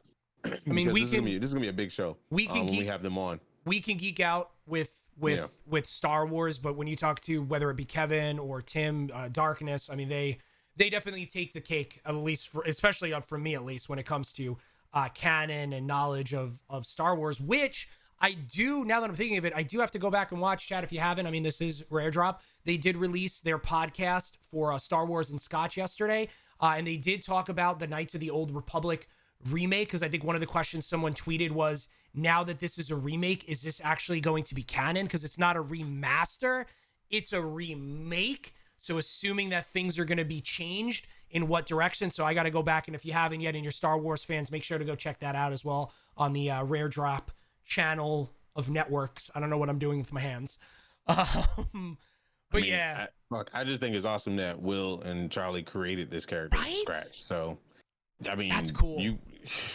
What world do we live in that you get to create something for such a big IP as Star Wars? So I'm excited to have them on the show, bring your questions and all that stuff. And we'll let you know. We'll let you know, chat. We got Will and Charles, as Frank just said. In about 2 weeks, we're gonna be having a nice interview with his name is Jason Bischoff. He's the global licensing director for Funko Pop. Him and I go way back. And not Funko Pop, excuse me, Funko. He used to work at Saban. He did work with Blizzard and Overwatch, specifically Overwatch, like 10 years ago. He's an amazing individual, and I think you'll get to really like who he is. But he's some of the biggest DC, Marvel, Ghostbusters, Power Rangers aficionados that I know. And we got a bunch of other people that we're not going to talk about, or we won't talk about just yet, or I don't know, maybe we will. But we're definitely going to be having a lot of fun on the show in the upcoming weeks. Yeah, I mean, I've heard good things about High Republic. I haven't dove into High Republic because I'm such an old Republic. Mm-hmm. I'm such a fan of all the old tellings before the grew movies. Up on. yeah, like I love the origin of the Sith, the rule of two, Bane, like I love all of that shit. Thrawn, like that world is just I still feel like it's so unexplored. Like I just want somebody. I understand High Republic and bringing a new blah blah blah, but man, just give me damn Old Republic. Like just give it to me already. I don't care what form you put it in. I would have loved movie format live action, but man, I just want a Bane movie, bro. I just want a Bane series. Oh, I don't give make yeah. it animated. I don't care because oh my god, dude, the Old Republic has so much good shit. I read the novels, all right? So those books, there ain't nothing that's out right now, Star Wars, that can compare to those books. Like those books are just so godlike. And everybody gives Revan so much credit. Which we're gonna get. And Revan obviously. ain't even the badass that people think he is. Like, there's so many. Anyway, you Well, get me started. What's up, Con? Well, I would probably say for people like you and me that want to see that, I think between Knights of the Old Republic remake, where I assume that's going to be canon, with Darth Revan or Revan, however you pronounce it, and with why would they be making Disney Visions, Star Wars Visions, if they're if they're not gonna start exploring different areas? I wouldn't be surprised. Thank you to Disney Plus and everyone watching it and all the Star Wars fans and everybody like that. I wouldn't be surprised that by this time next year, we would be talking about more of the stuff that you're looking for. Maybe those things. I think they're shying away from it because they X'd it out as not being canon, and then they said it was canon again. I'm so confused right now who's leading stuff. I think now that Lucas is back, like, I think now they're trying to like make up for lost time. And they're trying to say, oh, the stuff that we said wasn't canon. It's kind of canon, but still like, and I'm just like, man, just shut up and take the novels and just make them stuff because the novels were godlike. Yeah. The extended universe, like the origin of the Sith, knowing about the Dark Planet, knowing how deep the Sith lore goes, bro. How it started with an all-female clan, like, boy, give it to me. Sorry, I get really hyped about this shit, man. Like, you gotta read those books, man. Darth Maul was done so disgustingly. I will never forgive what they did to Darth Maul because he's way more badass than they give him credit for. Like the Darth Maul that you read about in the books, how he grew up, like, oh my god. If you know about the dark, what is it called? The Dark Sisterhood? Help me out, guys. I'm a little fuzzy on my lore because it's been so long since I read it. But where Darth Maul's mother had to make a deal with, oh my god. And let's talk about Palpatine. His origin story was nasty. Night Sisters. Yep, I remember that. Yep. Yeah, Night Sisters. Yeah. Well, they may be going that route between Visions and we keep on forgetting about this, but we have the Acolytes coming out. There is going to be an Acolyte show. I feel like a lot of the stories that people want to see, like yourself and many others when it comes to Star Wars, I don't think we're going to see it in live action. It's either going to be Bad Batch CGI, really dope anime-esque cartoon, or it's going to be like, I feel like in the next 2 to 3 years, you're going to get more things like that. You're going to get the sprinkle of the old, like the Lando TV series and Ahsoka coming out and more Mandalorian, Book of Boba Fett. You're going to dive into more of that stuff. But I think they're going to do more of what you're looking for. They tested the waters. It hit. Now they're starting to plan.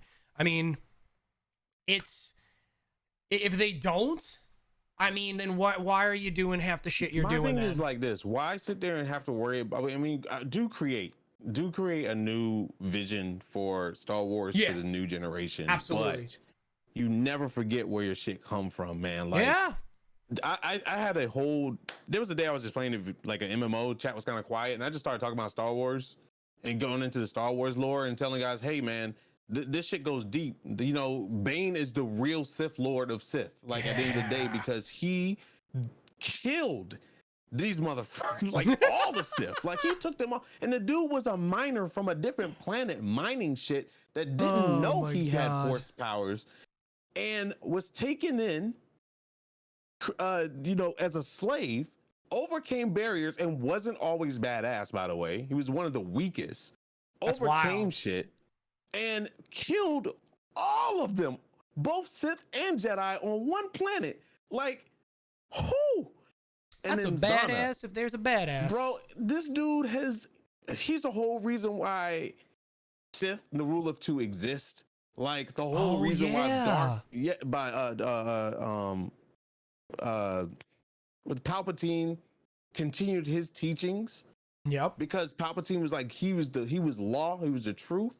That's why Palpatine is as badass as he is. Like, let's just be real. He's a powerful damn Sith because of Bane. Like, it's just so much good shit in there. And we could take it all the way back to the original most powerful Sith being like a 13-year-old kid on some random planet that pulled all the Sith together and sucked their life force. He did a ritual. And these other Sith were like old council member Siths, right? Came to this planet to see where this power was coming from, thought it was his dad, ended up being this little kid that killed his parents, sucked their life force, killed the whole goddamn planet, and became the most powerful. It wasn't even, I don't even think it was called a Sith at that point. It was something else, like a Dark Lord. And just went about his business. And then was so badass, was able to put his essence in different bodies to continue living. Like, what the fuck? These are stuff that people don't know about. Like, you have to read the books to find out about this, but this is some badass stuff. Now, I do give credit, and hate me if you want, I do give credit to the MMO, Star Wars: The Old Republic, because they do pay ode to that stuff. Those like lore hits, those Easter eggs are in the game. They're mentioned in the game. So I, honestly, I really wish they make like a new Old Republic MMO with better combat. I'll take Guild Wars 2 combat. They just did a big update for that like a month or two ago. Oh, that game is still going. It's still going. It's probably the truest. That game is probably the truest to Star Wars right now when it comes to video games. But I really, really hope that Massive's version of Star Wars isn't just a reskin of The Division. I really hope they take it by the balls and go ham. I really, really do. Like, to me, there's a time, if you're Massive right now, you just take a chance, bro. Like, what you got to lose? Yeah. You had Division. What do you have to lose? So it's like, it can be a major win or a major loss, and they just write it off. But I don't know, man. I do very much like that they're starting to go out there, like with Ubisoft, and Star Wars is out of EA hands. I love EA. I love the people over at DICE. I love BioWare. The guys over at BioWare are fantastic, even though they've had a shitstorm of people leaving and all that other stuff right now. But I feel like hopefully they're in a better place right now, and getting those out there. And I hope that the overall arc, the hierarchy at the mouse sees what Marvel is doing, and they're transferring that obviously to Star Wars and making sure they're going out there, because you got 2K, you got Insomniac. You have Netmarbles on the phone. You have obviously EA, and now you got Ubisoft. So that's five different weird publishers and developers. Studio behind Old Republic Remake. Asper. Oh yeah, I'm sorry. That's not even EA. You're absolutely right. It's their largest undertaking. They said, it's absinthe, or not absinthe. That's an alcoholic beverage. Or drink. It's alcohol. AYSPR or something like that. No, you're right. You're right. So like, I don't know what is in EA hands anymore now that I'm thinking of it. We don't even know the studio, but be assured this studio is not a bunch of amateur people. I'm pretty sure it's a bunch of people that left other studios that came together under another studio name, because that's typically what happens. But I'm excited, man. It's like I said, this is the best time to be a gamer, whether you're young, old, console, PC, because consoles have caught up to PC. I don't care what people say. PlayStation 5 is on the line of some of the top running PCs right now, man. And I find myself, when I get games for sponsored venues now, I find myself asking for it for PlayStation more than PC. Because my thing is, if I'm gonna play with a controller, I'm gonna do that. Yeah, that's them. That's it right there. Asper. Yeah, I don't know. I forget on that, but that's definitely the company. SPYR. Yeah. Interesting. So the remake is being developed by Aspyr, which had previously worked on Mac, Android, and iOS ports for both the original Knights of the Old Republic and its sequel, Knights of the Old Republic 2: The Sith Lords. Sony Interactive Entertainment and Luke Games will also be working on the remake. So, I mean, they've worked on the franchise before. It has been ports, but it looks like they've worked and collaborated with Lucasfilms on various projects for over a decade. Yeah. So, Oh yeah, this is no yeah, amateur this isn't studio. this is their I think largest thing that they said. I remember watching the after show that came on after all the trailers, and they did say this is a massive game. This is a massive undertaking that the studio is coming under, and it's not being touched by BioWare and EA at all. I just want them to take their time. I don't care how long it takes. But you know, if I had a wish right now, Lucas Games, Thank you, word. whoever out there that wants to do it, please give me Star Killer in something. Yeah, because that storyline is so good. I mean, the old video games were so great. Ooh. The book is even better. Like, just give me Star Killer, man. Like, just stop giving me badass characters and killing them off so fast. Just give me them. Just give me Star Killer. We don't even know if Star Killer is even dead, to be honest with you. There's rumors. So I just look at what they're doing with Ahsoka and 2 characters potentially coming back for the series. So yeah, I think Ahsoka is supposed to get her own video game. So I don't know what's going on with that. That would be a dope video game because that's a great story and a great. Yeah, she's got some badass moves. Yeah, I'm excited, man. I can talk about this shit all day. Like, and Star Wars is just such a great IP. So much lore, so much backstory, so much to build off of too. I mean, the fact that we're getting samurai lightsabers, I'm really interested in seeing where they're gonna take the anime stuff. I'm really interested in seeing it. So, like I said, guys, comic book readers, video game, movie goers. I mean, this is a great time to be alive, especially if you like comics, because it's all surrounding it. Yeah, like comics is taking over. I'll take that as a trend. I mean, look at it. Outside of God of War, right? Mm-hmm. And Knights of the Republic isn't comic books, but it isn't. If you know what I mean. Look at some of the biggest hitters that people are talking about. It's just like movies being the big blockbusters year after year. Yeah. Video game wise, the biggest blockbusters now are becoming more comic book or comic book or anime related. Comic book or anime related. Yeah, like it's all. We'll see what happens next year with DC, and we'll get more information in literally about a month's time. With Gotham Knights and Suicide Squad Kill the Justice League. But Marvel is taking over the universe. First it was movies, then it was video games actually first, then it was TV. Like, it's interesting, and because we are comics, a little bit breaking here, because I'm a big fan of collectibles, and I know you are as well too. Mondo, the great company that they are, Mondo Tees, they do the vinyls. They're now getting into collectibles. Yeah. If you're He-Man Masters of the Universe fans, they just released prototype images at PowerCon of Battle Cat, He-Man, Skeletor, classic Skeletor. I don't know if I like that Battle Cat though. I kind of like the old school one. Oh man, if you're fans of collectibles, chat, I could post a link in chat. They posted it out on Twitter. Mondo makes beautiful collectibles. They do some great Batman stuff. They've done some Marvel stuff as well. They do some great obviously you can see here Ghostbusters stuff. They are premium when it comes to collectibles. So just putting it out there. I'm always on the look. I'm a big collectible fan, as you can see some of the things behind me. Awesome stuff. Cool. Awesome stuff. Whew, that's cool, man.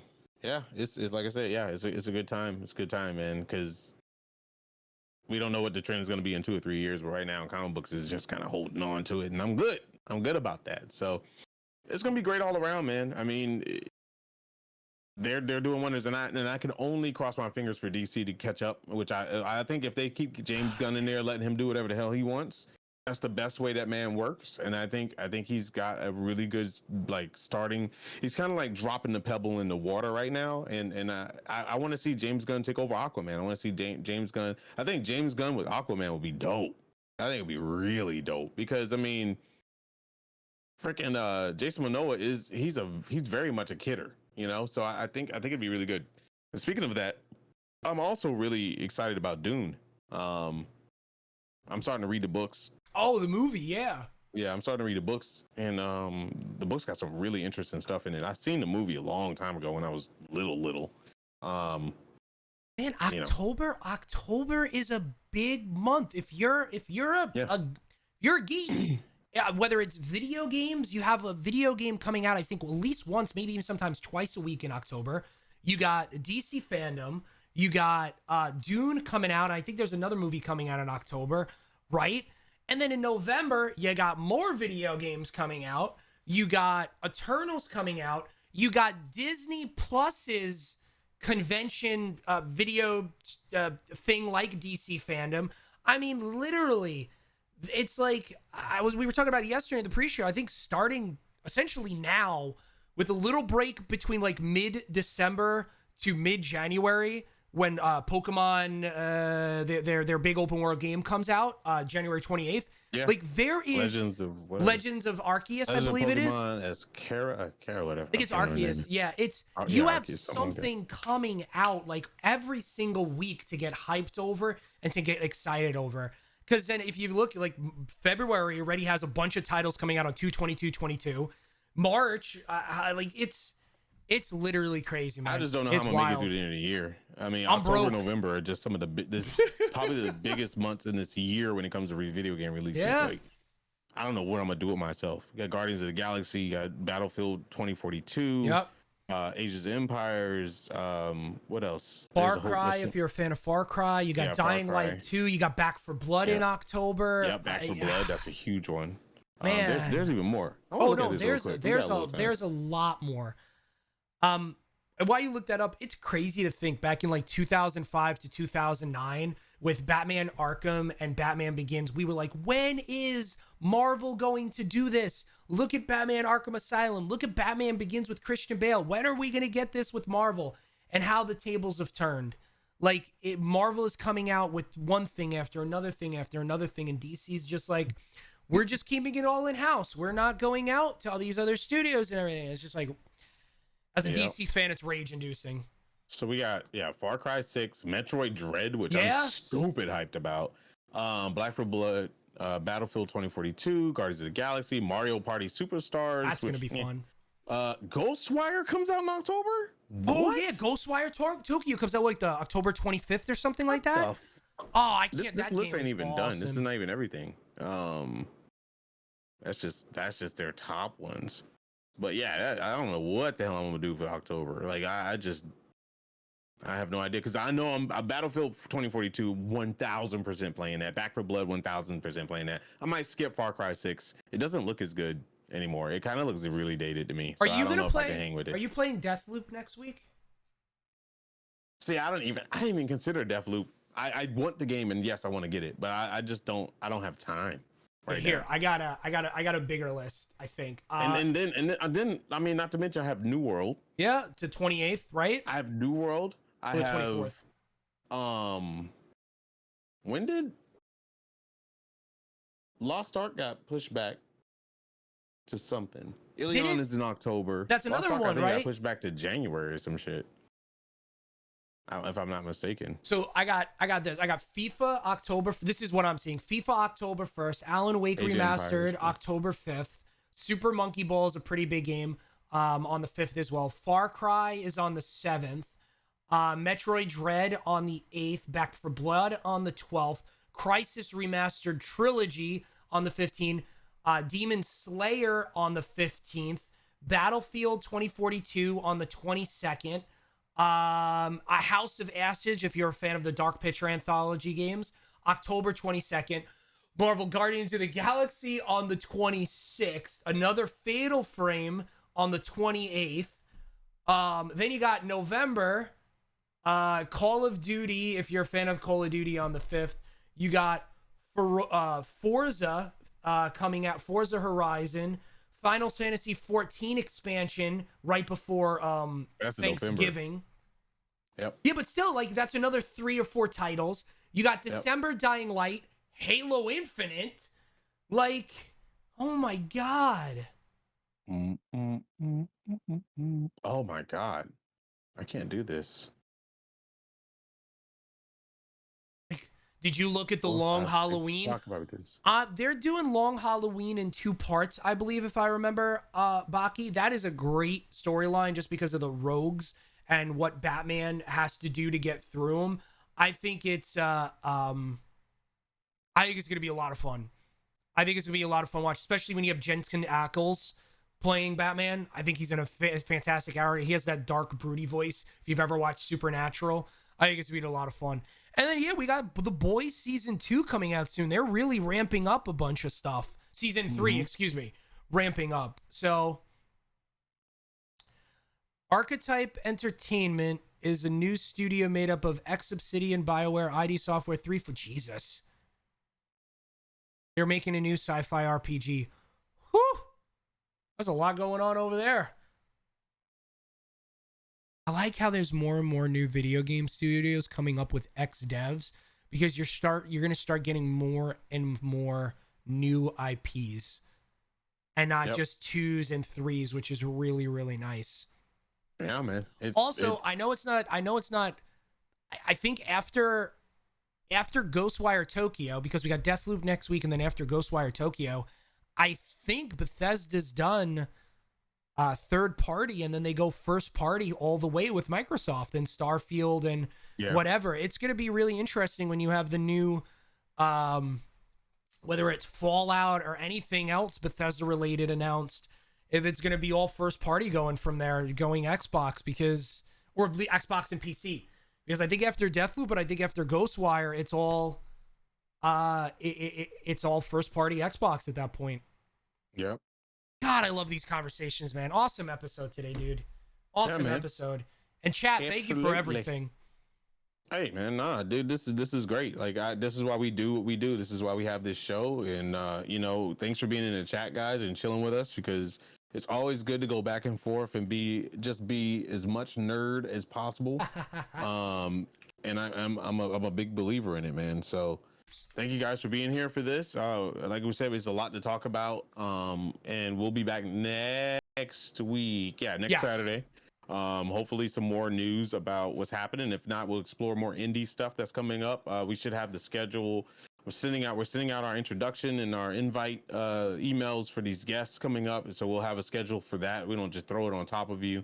October is going to be a big month for that as well. Yeah. We have a big one for October for guests. So yeah, guys, keep being fans, man, of comic books. This is great. Thank you so much. Chat's been pumping today, and love the conversations that are happening in chat. And thanks for creating a safe environment where you guys don't, just beat each other up over comics, because you know how it can get gatekeepy. We all are very BRM, guilty of it. I'm guilty of it at sometimes. I'm not gonna lie. Same. So it happens. Thank you for that. Yeah, thank you, everybody. Right. Appreciate you stopping by. My name is Nighthawk Plays. You can check me out here on Twitch daily. I'm a morning streamer. I'm Nighthawk Plays everywhere: Instagram, Twitter, Facebook, TikTok, my own house. I'm Nighthawk Plays everywhere. Come check me out whenever you want. Of course, here on the Commix, we're live here 12 p.m. on Saturday, unless otherwise noted. I'll be playing Deathloop next week, in addition to probably some more Apex Legends. Really loving arenas. Doing some more Pokemon Nuzlocke and talking geekdom with All About You. What do you got on tap, Frank? What don't I not? Oh God. I started Path like an idiot. It's great. Path. I had to put it down for a couple of days because I'm a little too much into it. So Tales of Arise came out, playing that, loving that.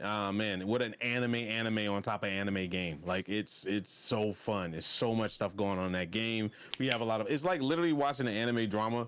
Every time you log on to the game, it does the open anime song. So it's like episode 2 every time you log on. It's like episode 3, a new episode every time you log on to the game. That's cool. Sick. Love that feeling. Meeting a lot of characters. There's a lot of drama going on, and the chat is just like, I hate that one, I like that one. It's just a fun time doing that. Doing some New World theory crafting. Do you have to? Yes or no? Do you have to play any of the either prior Tales? No. This is No. Cool, perfect. No, standalone. Different world, different time. New World, we're doing theory crafting and build crafting. I think I found my build so far. I can definitely kill pretty much anybody 1v1, unless they're just outskill me. But 2v1 I'm working on. I want to have a build where I can beat people 2v1, because that's important, because you're gonna probably get 2v1 90% of the time in New World. So I'm working on stuff like that. Final Fantasy 14. That's my baby. So I'm working on Ninja now. I've got my Dragoon completed and his relic weapon. So working on my ninja because I mean at the end of the day, New World is out there. You know how much I love New World. Been doing it for a long time, but Final Fantasy 14 is my baby, and that's gonna get all my attention when it drops. And you know, we have a community built around it. We're gonna be doing some progging. When it comes to raids, we're gonna do old raids as well and ultimates and stuff like that. It's gonna be really fun. I got my best friend involved finally. It took 5 years for me to get her involved, but she's in it, and she's in it like deep in it. Face is covered in it, man. She is all over it. So and other people are starting to reach out to me and stuff, so we're gonna build like a pretty big community around that. I'm hosting every Thursday this month on Twitch Gaming. Come around for that. We're gonna be talking about breaking the barriers coming up soon and getting people into like RP and tabletop gaming. And it's not a bunch of neckbeards in a basement playing. It's like everybody. And I want to get more marginalized people involved in tabletop RPG and improv, acting, and RPing because it's a dope area to be in. Yeah, that's about it for now. Also, got some sponsor segments coming up. Sunday, Strange. Life is Strange. Sunday. That's another that whole series is great. Life is Strange. Also, on a personal note, awesome tweet yesterday about the ambassador and roundtable man. I love how you're, you know, not a lot of people are out there as far as ambassadors talking about a lot of that stuff, and you being in the forefront and giving us a little behind the scenes look, man. I know it's not easy. I know there's NDAs and all that other stuff, but man, it's nice. It's nice, brother. You're painted a certain way once you start, you know, letting people in. It's like, and I'll say this here, every ambassador that got access to that was so proud to announce it, but not every ambassador spoke up about it. I feel like I hope I wasn't the only one that spoke up about it, because that's kind of not what we want people to think about ambassadors. It's not a clout chase program. It's a program where you're supposed to be doing, and I don't want to say supposed to be doing what I'm doing, but I mean, I feel like I'm doing my best that I feel that an ambassador is supposed to be, and that's supposed to be more involved in Twitch and making the website a better place for everybody come up and coming and that have been here and stuff like that, and voicing opinions of people. It's hard taking that hard medium, you know, when you have your own opinions and you have other people's opinions, but it's all about trying to make this place safe. So Twitch is working on the background. I can tell you that for sure. They are doing it. Like I said, if you want to see the update, go check my Twitter. And as I did the best of my ability, there's a website link there where you can get updates that they're going to be going on from now on. There'll be multiple meetings where people can get involved coming up. They're trying to structure it to where it's a safe environment, and not only because you don't want to just invite anybody to it, you know. So they're trying to develop stuff like that as well. So keep your eyes out for that. But like I said, guys, thank you so very much. Thanks for making the comic world what it is, and thanks for keep believing in it, and thanks for believing in us. And the show is growing, and we're beyond ecstatic. So hope to see you next Saturday for another Comics episode 18. And we'll see you soon. Do your homework, watch it in What Ifs, and bring any comic news that you have that we may miss. Feel free to submit them to Rare Drop or one of our Twitters, because we can cover it in the show and give you credit. So have a good day, guys. Thank you for everything. You can find me on twitch.tv/technique. There you go. And this is the Twitter, so follow that. Peace. Enjoy the rest of your weekend, everyone. Bye.